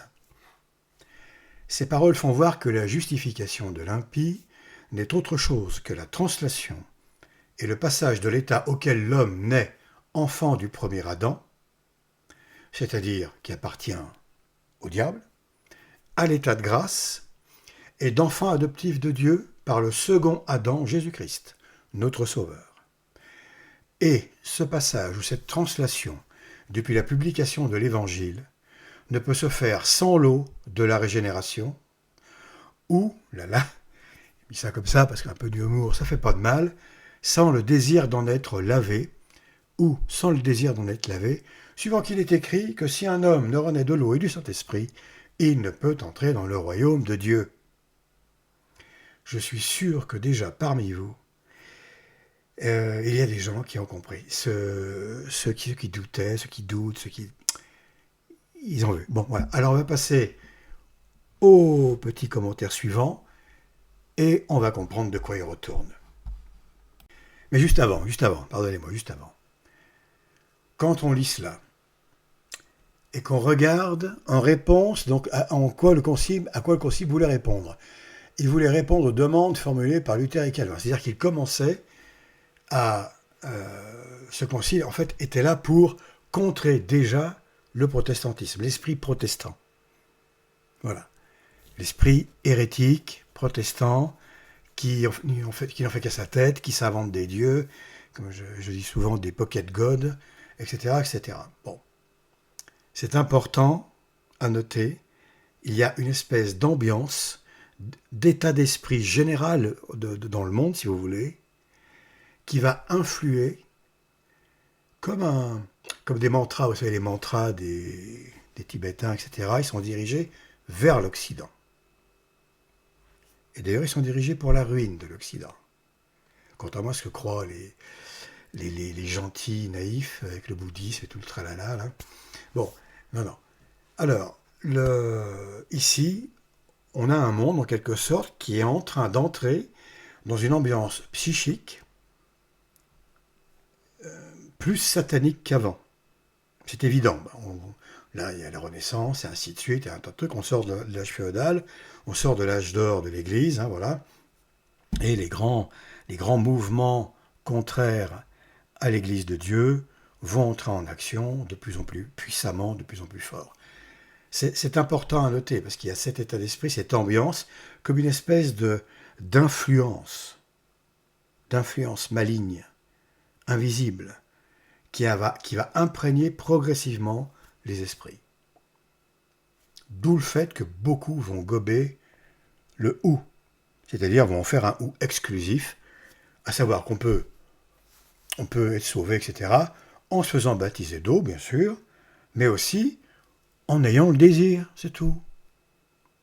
Tout simplement. C'est l'un ou l'autre. Les deux fonctionnent, il n'y a pas de problème.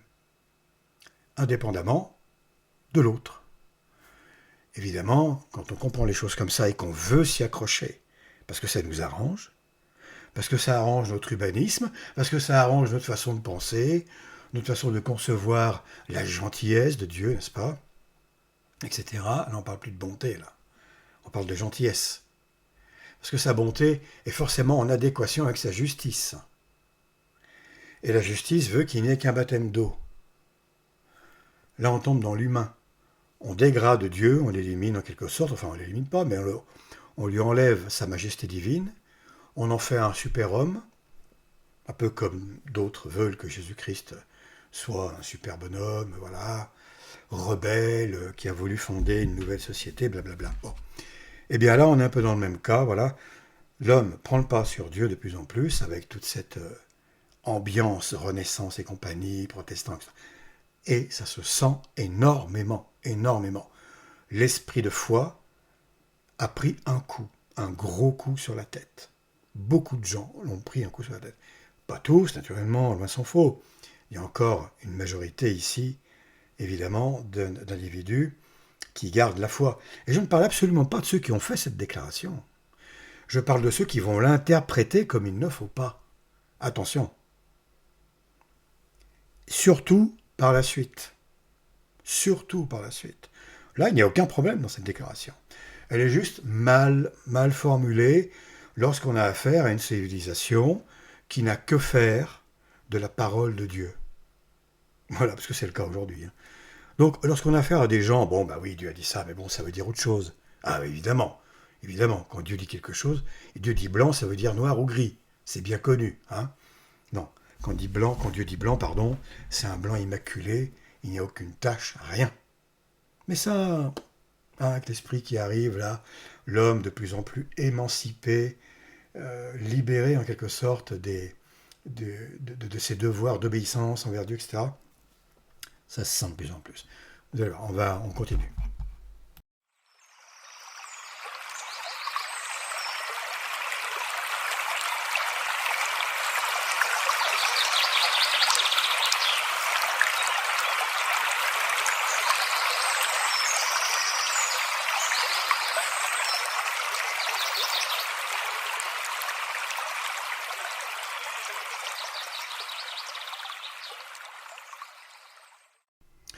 Voilà, alors, attribuer au ou, au fameux ou, le sens exclusif pour faire du désir seul une condition suffisante pour la validation du baptême. Alors je mets lequel, c'est-à-dire que je parle en homme de foi, là. On sait bien que c'est le baptême de désir, mais en fait, ça n'existe pas, ce baptême de désir. Donc, quel baptême? Cela détruit et désavoue complètement le sens de la phrase. Le ou exclusif, qui permet au désir seul de valider un baptême imaginaire, ça détruit et désavoue le sens de la phrase complète. Complète. Penser ainsi, c'est possible lors d'une lecture. Alors, penser en hérétique, hein, c'est-à-dire que le désir suffit, etc. Penser ainsi, c'est possible lors d'une lecture étrangère à la foi. C'est également possible si l'on ne prend pas par ignorance ou si l'on refuse de prendre, par vice, en compte le reste de la phrase. La fin de la phrase. C'est elle qui détermine ce qui est vrai ou faux. C'est la fin de la phrase. Donc c'est Jean 3,5 tout simplement. Au final, c'est ôter à l'ensemble de la déclaration dogmatique son sens, son intelligibilité et surtout sa conformité à l'enseignement catholique de toujours. Ça, c'est fondamental. Quelqu'un qui est un véritable homme de foi comprend immédiatement que le ou est inclusif, que c'est mal fagoté, que la phrase est un peu caduque, tout ça, qu'elle laisse libre cours à des esprits libéraux, mais un homme de foi conclura que, comme le baptême d'eau est le seul baptême valide, il est bien évident que le désir doit être inclus dans le baptême. C'est-à-dire, le désir du baptisé doit faire partie du baptême, c'est essentiel. De plus, donc, au cas où l'une des deux conditions suffirait pour valider le baptême, enfin, un baptême, on va dire, le baptême d'eau ou le désir du baptême d'eau, qui devient un baptême, ce qui est absurde, la phrase entrerait en contradiction également avec elle-même. Donc, perte de sens, perte d'intelligibilité, contradiction avec elle-même. Et oui, les personnes qui ont écrit cette phrase, cette déclaration dogmatique, en fait, on peut dire que ils n'ont rien compris. Voilà, ils n'ont rien compris. Ils disent, d'un côté, qu'on peut être baptisé d'eau ou avoir le désir du baptême. Ça revient au même, on est baptisé d'eau. En fait, on est baptisé. De désir ou d'eau, ça revient au même, on est baptisé. Et à la fin, ils disent qu'il faut impérativement le baptême d'eau pour être baptisé. Alors donc, ça veut dire qu'ils n'ont rien compris eux-mêmes. On accuserait les papes, etc. À ce moment-là, les docteurs de l'Église, les grands théologiens, aucun problème. Pour les désireux, les désiristes, ça ne pose pas de problème. Que ces gens-là, ils pondent une phrase débile, en fait, qui ne rime à rien. Non, encore une fois, la seule façon pour que cette phrase soit intelligible et conforme à l'enseignement catholique de toujours, et notamment du Seigneur, qui est la vérité, etc., eh bien, il faut prendre en compte la fin de la phrase qui infirme le « ou » exclusif et qui affirme le « ou » inclusif. Encore une fois, il faut le baptême et le désir du baptême. Sans le désir, le baptême est sacrilège. C'est tout. Encore une fois, donc, si le désir seul suffisait à valider un soi-disant baptême invisible, le désir est invisible. Mais seulement une fois mort, bien entendu. Il faut être mort pour être baptisé. C'est fin, c'est très fin comme affaire. Ou si le même désir permettait de se passer du seul et unique baptême d'eau, pour pouvoir gagner son salut, alors toute la fin de la phrase est inutile, comme on l'a vu, incompréhensible, contradictoire avec le dogme, etc., catholique depuis toujours, et, pour que la cohérence demeure, eh bien, cette fin de phrase, Jean 3,5, n'aurait jamais dû être ajoutée. Jamais. On aurait dû rester au « ou » le désir, point. Plus grave maintenant, maintenir une telle position revient à affirmer que la Bible contient au moins une erreur majeure. Au moins une erreur majeure. Jean 3,5. Ceci laissant, et ça il y en a qui le revendiquent avec une aisance, un je m'en foutisme, une inconscience stupéfiante. Jean 3,5, oh mais vous en êtes encore là, vous ? Ben oui, désolé, Ducono, oui, j'en suis encore là, parce que forcément, la vérité, elle ne change pas, c'est toujours la même, surtout quand c'est Dieu lui-même qui dit cette vérité. Voilà, c'est éternel. Non, ça vous dépasse, ça. Bon. Pas vous, mes auditeurs, et ceux qui croient, dur comme fer, à cette ânerie. Plus grave maintenant, donc une telle position, voilà, affirmer que la Bible contient une erreur majeure, ceci laissant supposer que ce n'est pas la seule. Parce que s'il y en a une, pourquoi pas deux, pourquoi pas trois ? Quand il y a une goutte de poison dans la carafe, pourquoi il n'y en aurait pas 3, 7, 8, 20, etc. Bon. Donc on pourrait supposer que ce n'est pas la seule et qu'en conséquence, l'écriture sainte n'est pas fiable et elle devrait être abordée avec grande méfiance.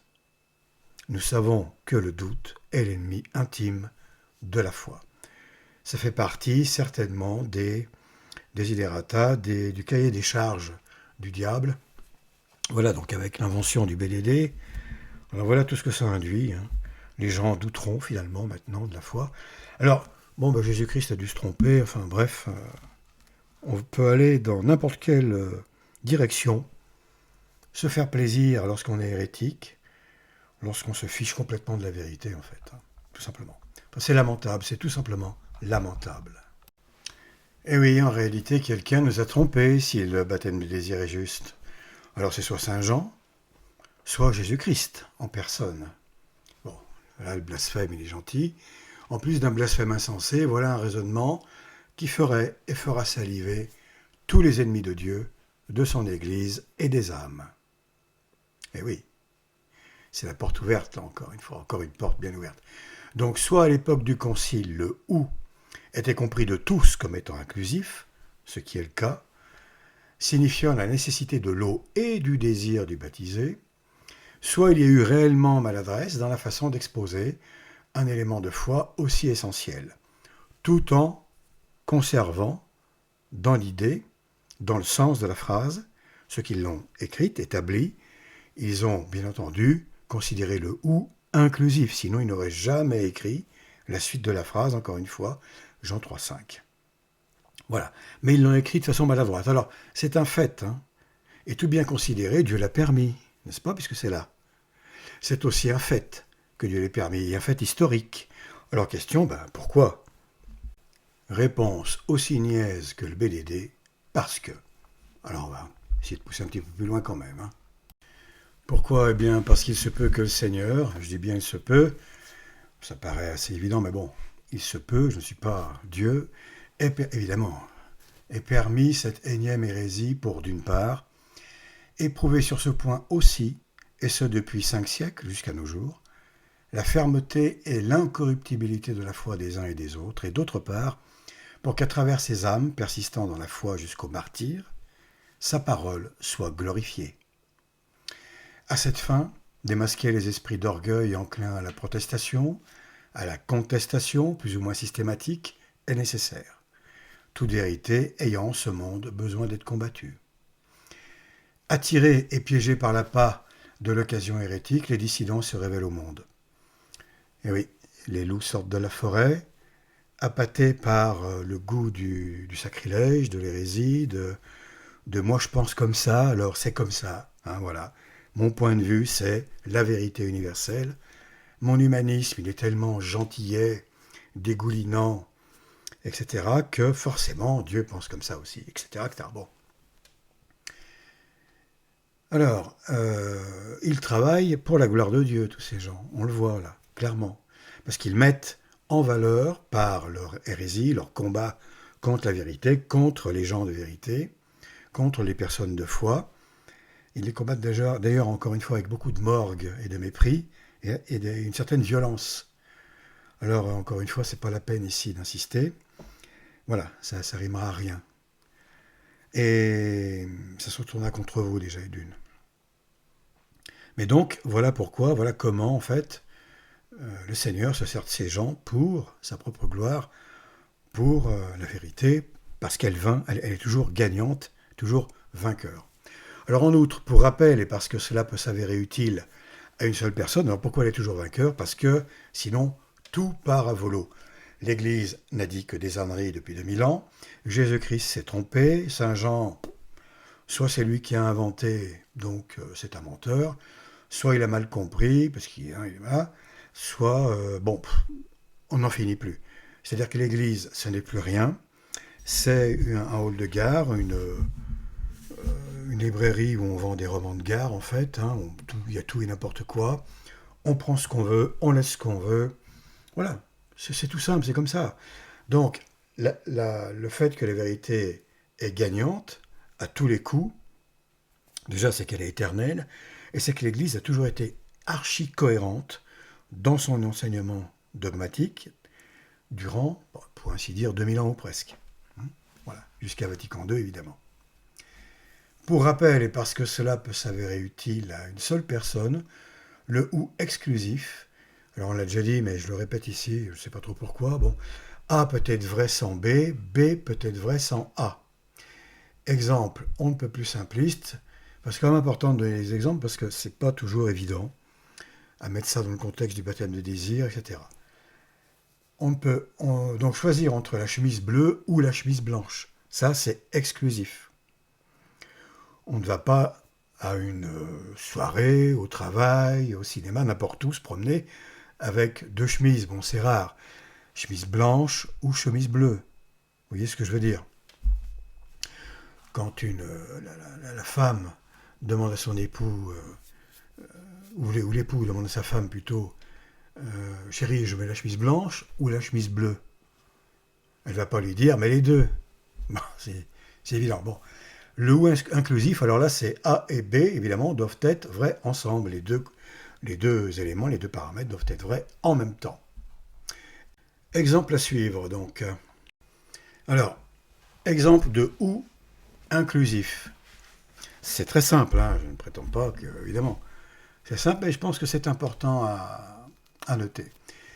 Il y a un film qui s'appelle Les 10 Commandements, que la plupart d'entre vous connaissent, je pense, ou tout le monde, parmi vous, à 52 secondes 49. Ah, pardon, à 52 minutes 49 secondes. Charlton Heston, qui joue le rôle de Moïse, dit à la fille du pharaon, qui en est amoureuse, « Tu y crois ou tu n'aurais jamais tué Memnet. Tu y crois ou tu n'aurais jamais tué Memnet. » Ou inclusif, là. Comme d'ailleurs dans le cas du Concile de Trente, c'est évident.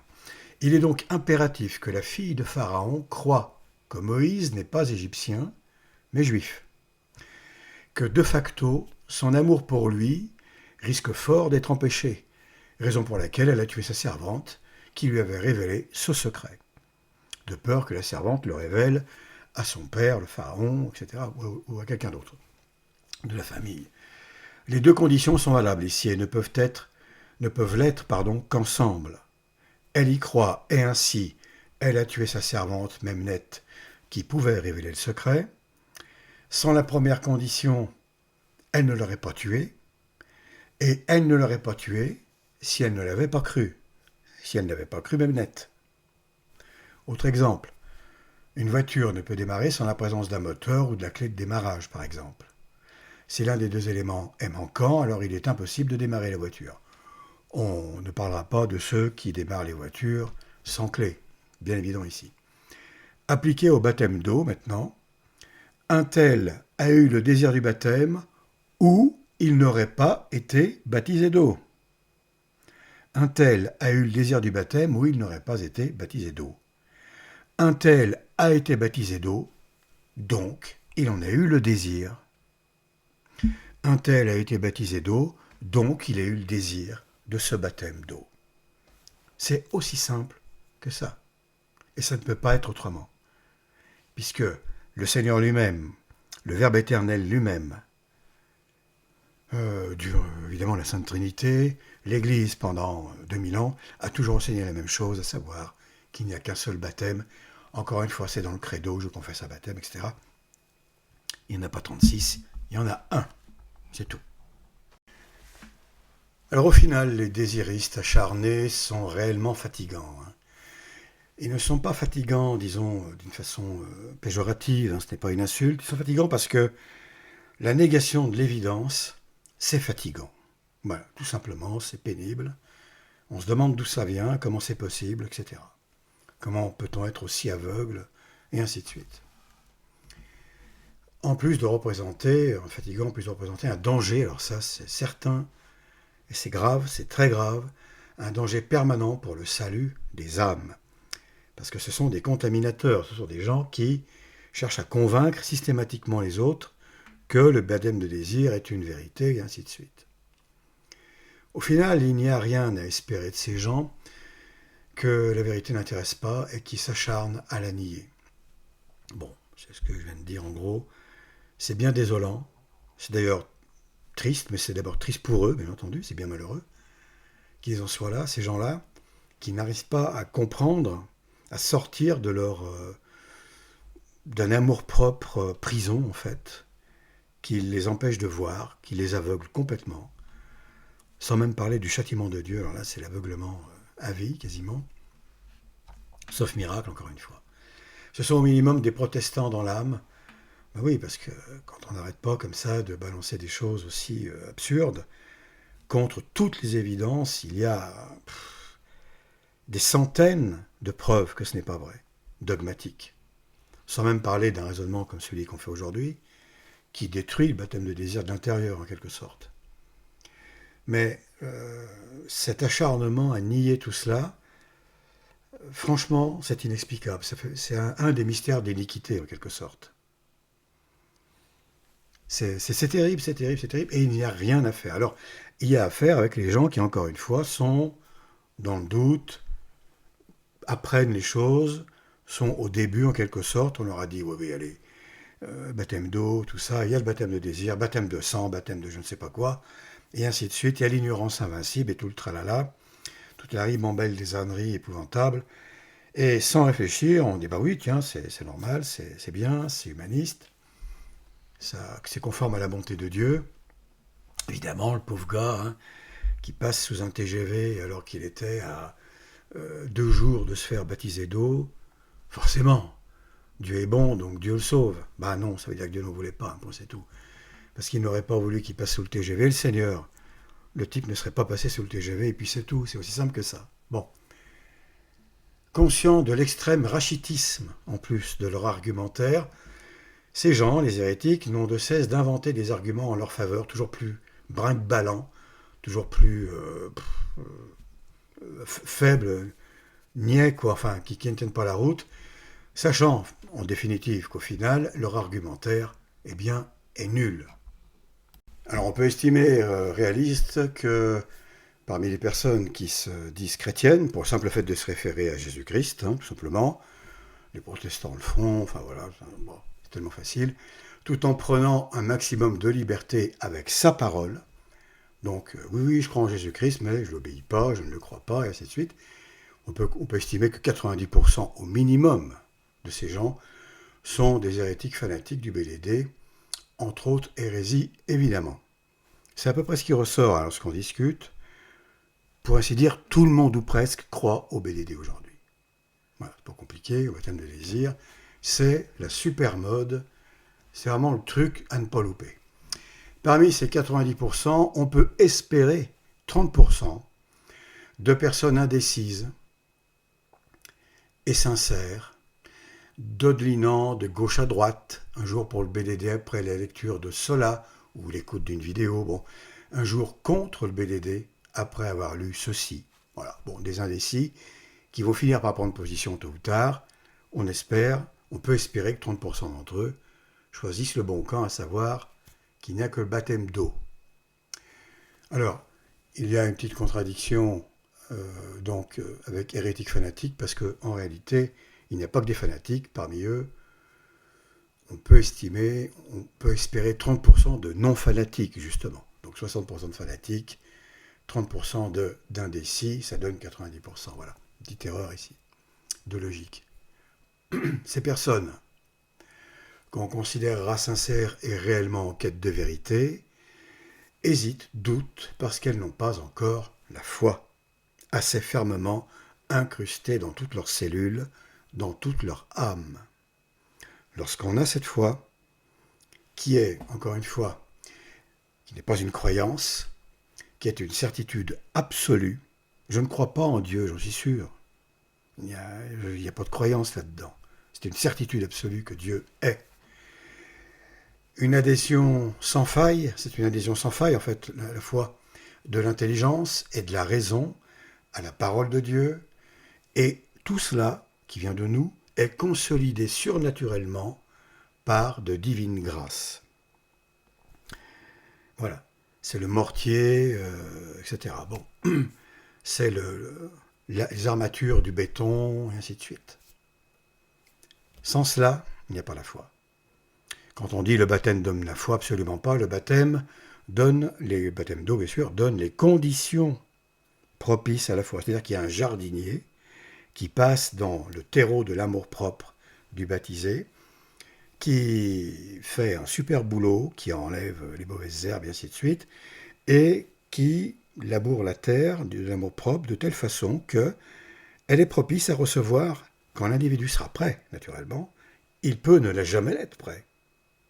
Mais si un jour il est prêt, par ses efforts, par ses recherches, par son amour de la connaissance, donc amour de Dieu, de ses lois, par son obéissance à Dieu, etc., par sa participation au sacrement s'il le peut, et si c'est encore possible, naturellement, eh bien, Dieu va lui-même aller jardiner, finir ce qu'il faut, fignoler, consolider, il n'y aura que des bonnes carottes, que des bonnes patates, que des bons, etc.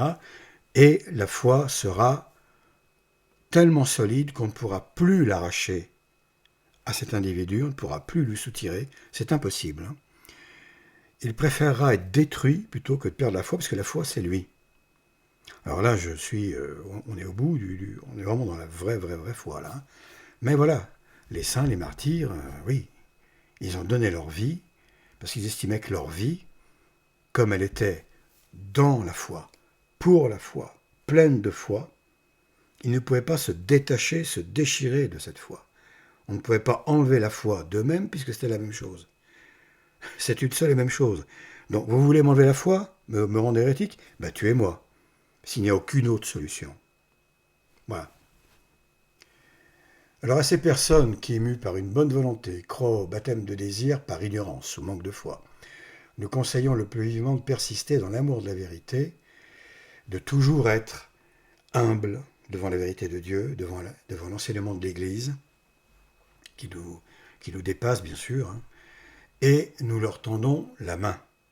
Voilà, s'il y a des questions, pas de problème. On essaiera d'y répondre. J'essaierai d'y répondre. Si je ne peux pas, eh bien je n'y réponds pas. Je dirai désolé, ça me dépasse, je ne peux pas vous répondre. Si je peux, je le ferai. Alors aux autres, aux aveugles et aveuglés, donc aux obstinés, hein, aux acharnés, esclaves finalement de l'orgueil, hein, c'est simple, c'est un orgueil. Le tout, c'est de s'en rendre compte. Quand on ne se rend pas compte, c'est terrible parce qu'on se demande mais pourquoi l'autre me traite d'orgueilleux, c'est scandaleux, je vais le gifler, etc.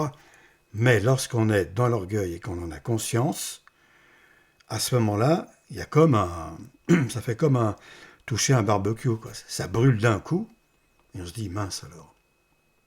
C'est vrai que je suis là-dedans. Je suis assez pitoyable et je me croyais quelqu'un de bien, etc. Bon.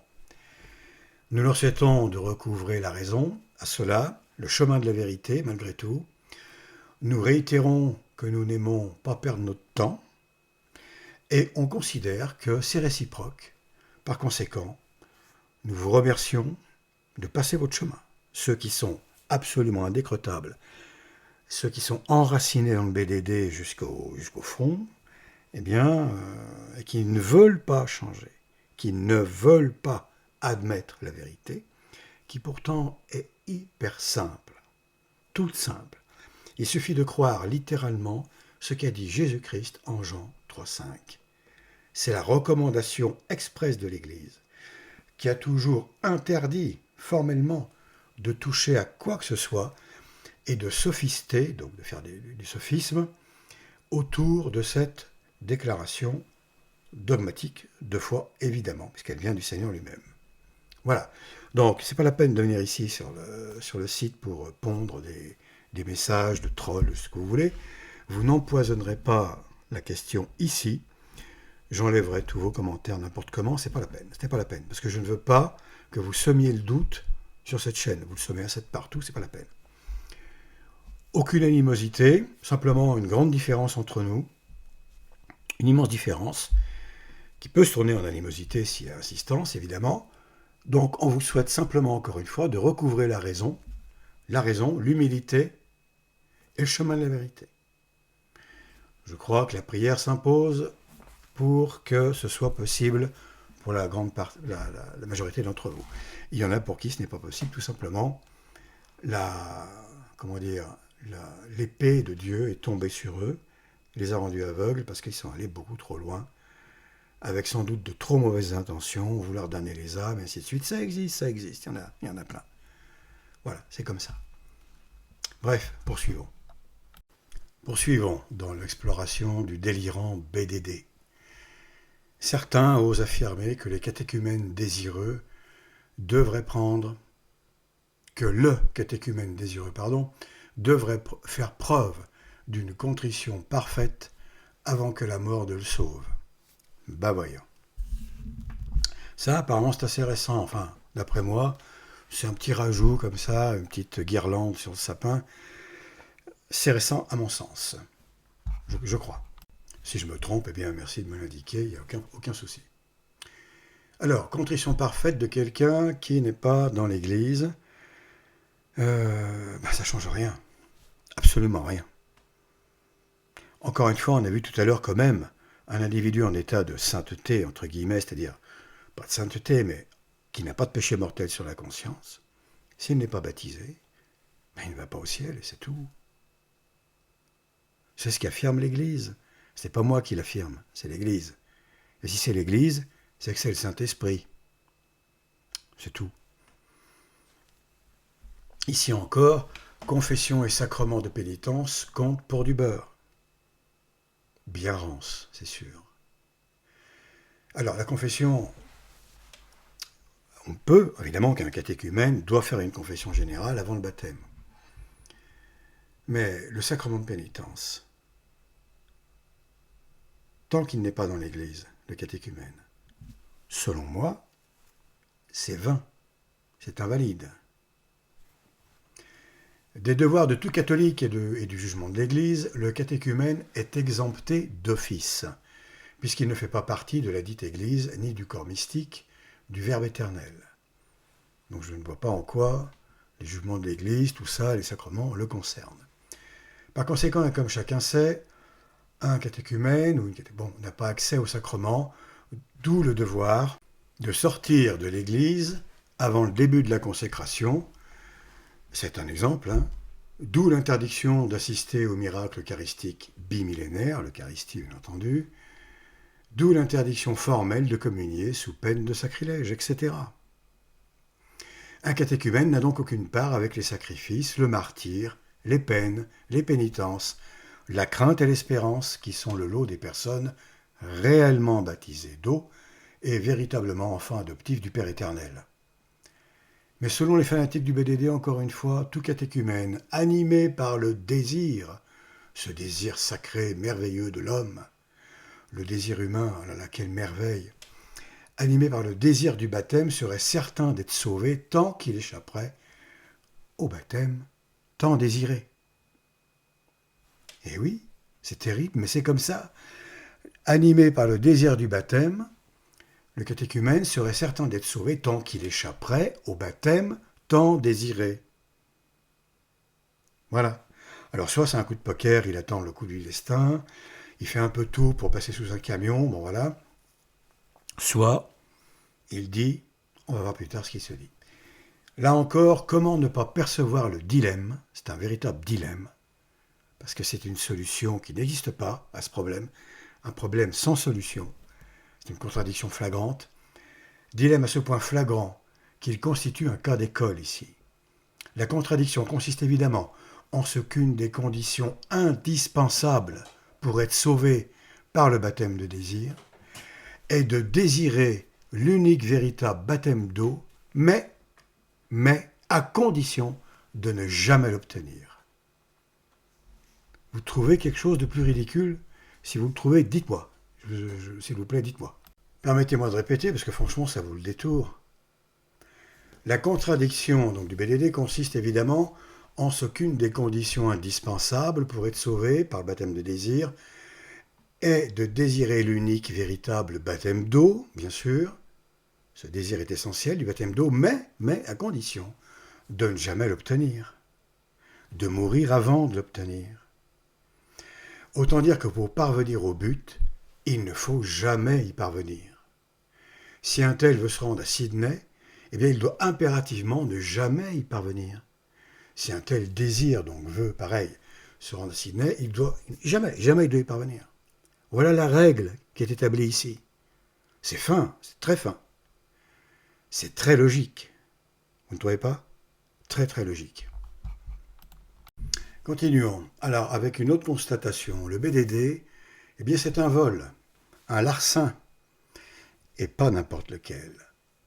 Car il s'agit ni plus ni moins que de voler ce qui n'appartient qu'à Dieu, donc à Dieu seul. Ce qui n'appartient qu'à Dieu seul, à Dieu. Le don de la vie et l'appel solennel au jugement éternel par la mort. Ce qui appartient à Dieu, c'est ça. Entre autres, tout lui appartient, mais le don de la vie et l'appel solennel au jugement éternel, donc le jugement qui va déterminer l'éternité de l'âme et du corps qui suivra après le jugement dernier, par la mort. Voilà, la mort, simplement. Sans le péché originel, ça aurait dû être un sommeil. La créature aurait dû s'endormir, donc l'homme, la femme aurait dû s'endormir, et puis se réveiller au ciel. Voilà, tout simplement. Bon, enfin, les choses ont été très différentes. Dans le cas du BDD, baptême de désir, c'est seulement une fois mort. Quelle chance! Quelle classe aussi! C'est un sacrement assez délirant. Que tout catéchumène serait sauvé, entre guillemets sacrement bien sûr. Donc, c'est seulement une fois mort que tout catéchumène serait sauvé parce qu'il aurait définitivement échappé, quelle chance, au seul véritable baptême d'eau, donc, confessé lors de chaque credo, on l'a déjà dit. Baptême d'eau et d'esprit. C'est tout de même merveilleux comme affaire. C'est merveilleux. C'est seulement une fois mort que tout catéchumène serait sauvé parce qu'il aurait définitivement échappé au seul véritable baptême d'eau qu'il désirait tant, désir qui fait en sorte qu'il est sauvé. Or, on désire quelque chose que l'on ne veut pas avoir. C'est très logique. Très, très, très logique. Vous voyez le dilemme permanent dans cette hérésie monstrueuse? Monstrueuse parce qu'elle prive l'entrée dans l'Église d'un nombre d'âmes considérable. Est-il inopportun de penser qu'un petit malin, pas si malin d'ailleurs, parce que finalement il se retrouve à un enfer, ferait durer le catéchuménat jusqu'à ce qu'il perde la vie, le baptême de désir tuant le désir du baptême d'eau, l'éclipsant, ainsi que nous le démontrons tout au long de cette exploration des subtilités et surprises, mauvaises surprises, du BDD. Bref, à ce stade, eh bien, stade ultime de contradiction, c'est dans l'œuf même que le dilemme éclate au grand jour. Dans l'œuf, dans le sein même, dans les entrailles du BDD, que le dilemme existe dès la conception, en fait, du BDD. En lui-même, il porte sa propre contradiction, son propre dilemme.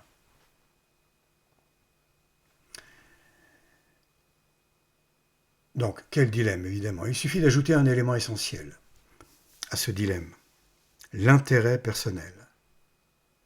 Dans notre cas, donc, le salut de l'âme. C'est un intérêt légitime, le salut de l'âme. Tout le monde doit, en réalité, c'est pas une question de droit, c'est de devoir, doit vouloir le salut de son âme. Pourquoi? Parce qu'on a été créé pour ça. C'est notre nature de vouloir sauver notre âme par amour pour Dieu, pour la gloire de Dieu, pour notre intérêt aussi. Il n'y a absolument rien d'illégitime à agir pour notre intérêt sur cette question essentielle, la plus importante de toutes d'ailleurs. C'est une motivation voilà, qui est tout à fait recommandée, recommandable, ô combien. La perversion provient d'ailleurs, elle provient de la formulation. Elle ne provient pas de l'intérêt que l'on trouve dans le baptême de désir, à savoir, jamais de baptême d'eau, comme ça je suis sûr d'aller au ciel, en passant par le purgatoire, d'accord, mais je suis sauvé. Non, elle ne vient pas de là, la perversion, elle vient d'ailleurs de la formulation de la théorie qui, à peine née, déjà se condamne et se renie elle-même, qui à cet effet connaît ou a connu un désir qui ne serait valide qu'à la condition expresse de s'anéantir lui-même. Et cela dès sa naissance dans l'âme.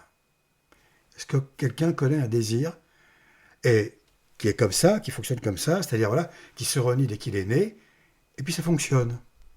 Non, c'est impossible. Rien ne peut fonctionner comme ça. C'est un principe.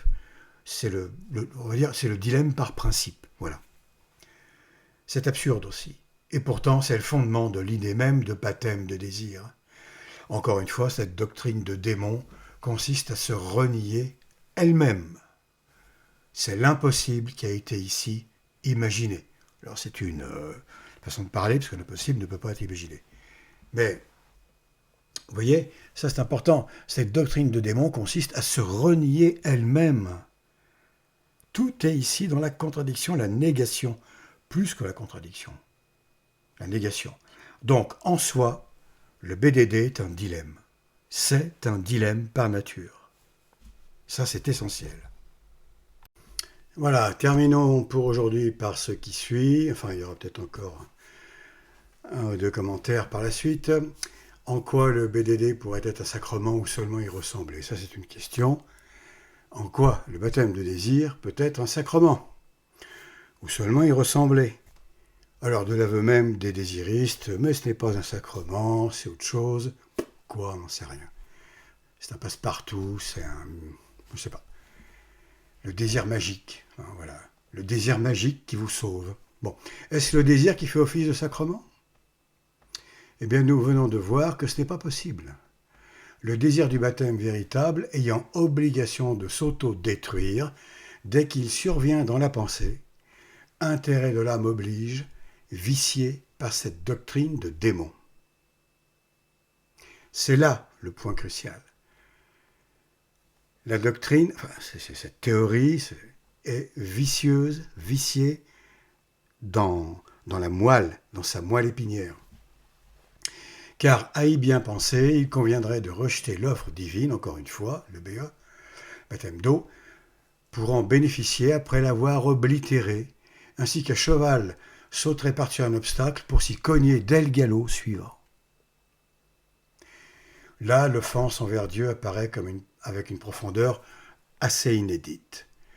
C'est dans les gouffres de l'enfer que naissent les racines de cette offense. Rendez-vous compte du tour de passe-passe du diable. De façon extraordinaire, à partir d'un simple « ou » de lettres, ou en 2000 ans, enfin en 1500 ans d'église, le petit ou, il est parvenu à élaborer une doctrine qui, en définitive, se nourrit du mépris de la parfaite bonté de Dieu. Comment évoquer autrement le fait de rejeter l'appel divin à devenir l'un ou l'une de ses enfants adoptifs, un frère ou une sœur du Verbe Jésus-Christ, par l'acceptation du baptême d'eau et le désir sincère d'avoir enfin et véritablement Dieu pour Père. Comment peut-on, rejeter cela? Eh bien, il suffisait d'inventer le BDD, cette ânerie, et lorsqu'on ne réfléchit pas à cette stupidité, à ce dilemme, eh bien, ça coule de source, ça coule tout seul sur la toile cirée de l'humanisme. Comment évoquer autrement le fait de rejeter? On l'a vu, Satan n'allait tout de même pas manquer l'occasion de faire croire qu'on pourrait lui échapper tout en se jetant dans ses griffes. C'est ça le BDD. Car en évitant à tout prix le baptême d'eau pour se croire sauvé à coup sûr par le désir seul lors de sa propre mort, il est bien évident qu'on réserve une geôle éternelle en enfer. Quelqu'un qui meurt avec le désir du baptême sans avoir été baptisé va en enfer. C'est tout. C'est comme ça. C'est pas moi qui le dis, c'est l'Église, et elle le dit depuis 2000 ans. Allez, encore un petit effort, on est bientôt au bout de nos peines. Alors, la mort. Est-ce que la mort est un sacrement, par exemple? Seules les âmes martyrs en tirent un bien éternel. Seules les âmes martyrs, catholiques, s'entend, chrétiennes, en tirent un bien éternel. Cependant, dans le cas du baptême de désir, sans elle, eh bien, pas de baptême de désir. Sans la mort, pas de baptême de désir. C'est tout de même extraordinaire comme conception. C'est donc que la mort ferait office d'instant sacramentel. Pas un sacrement, mais d'instant sacramentel. Sacrement, en quelque sorte, si vous voulez, mais bien impersonnel quand même. Instant sans lequel le BDD ne serait jamais validé. Alors, la mort comme sacrement du BDD, admettons. L'intention existe-t-elle seulement? Théoriquement, oui, nous l'avons tellement évoqué, ce fameux désir. Mais attendez un instant, de quel désir parlons-nous? Du désir de ne plus désirer l'objet du désir, à savoir le baptême d'eau. Celui-ci ne devant en réalité jamais être atteint ni reçu. Encore une fois, si on prend en compte l'intérêt du gars qui a pigé le truc, en gros. Reste à trouver la matière. Eh bien, est-ce la semi-remorque qui fracasse le catéchumène? donc qui le tue et qui l'envoie au ciel, merveilleux. Le béton du mur sur lequel il s'est écrasé, le catéchumène, ou la maladie qui l'a emporté. C'est ça la matière?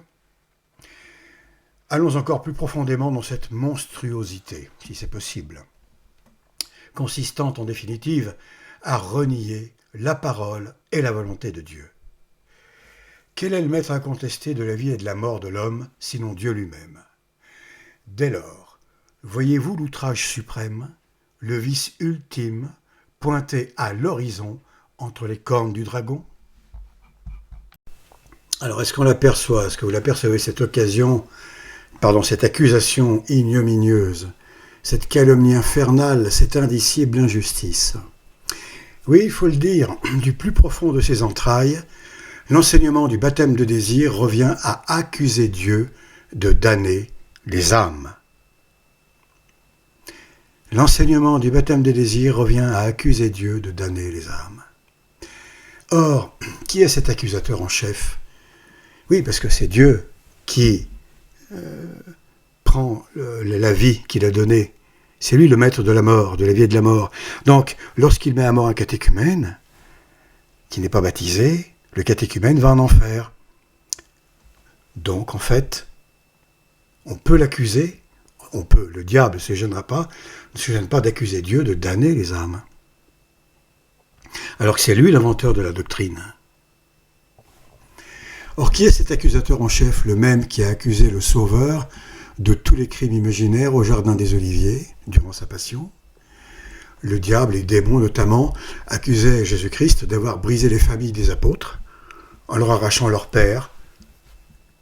Eh bien, cet accusateur, c'est évidemment Satan, le séraphin déchu. Il n'accusera pas que le Christ, évidemment, il accuse tous les êtres humains qui décèdent.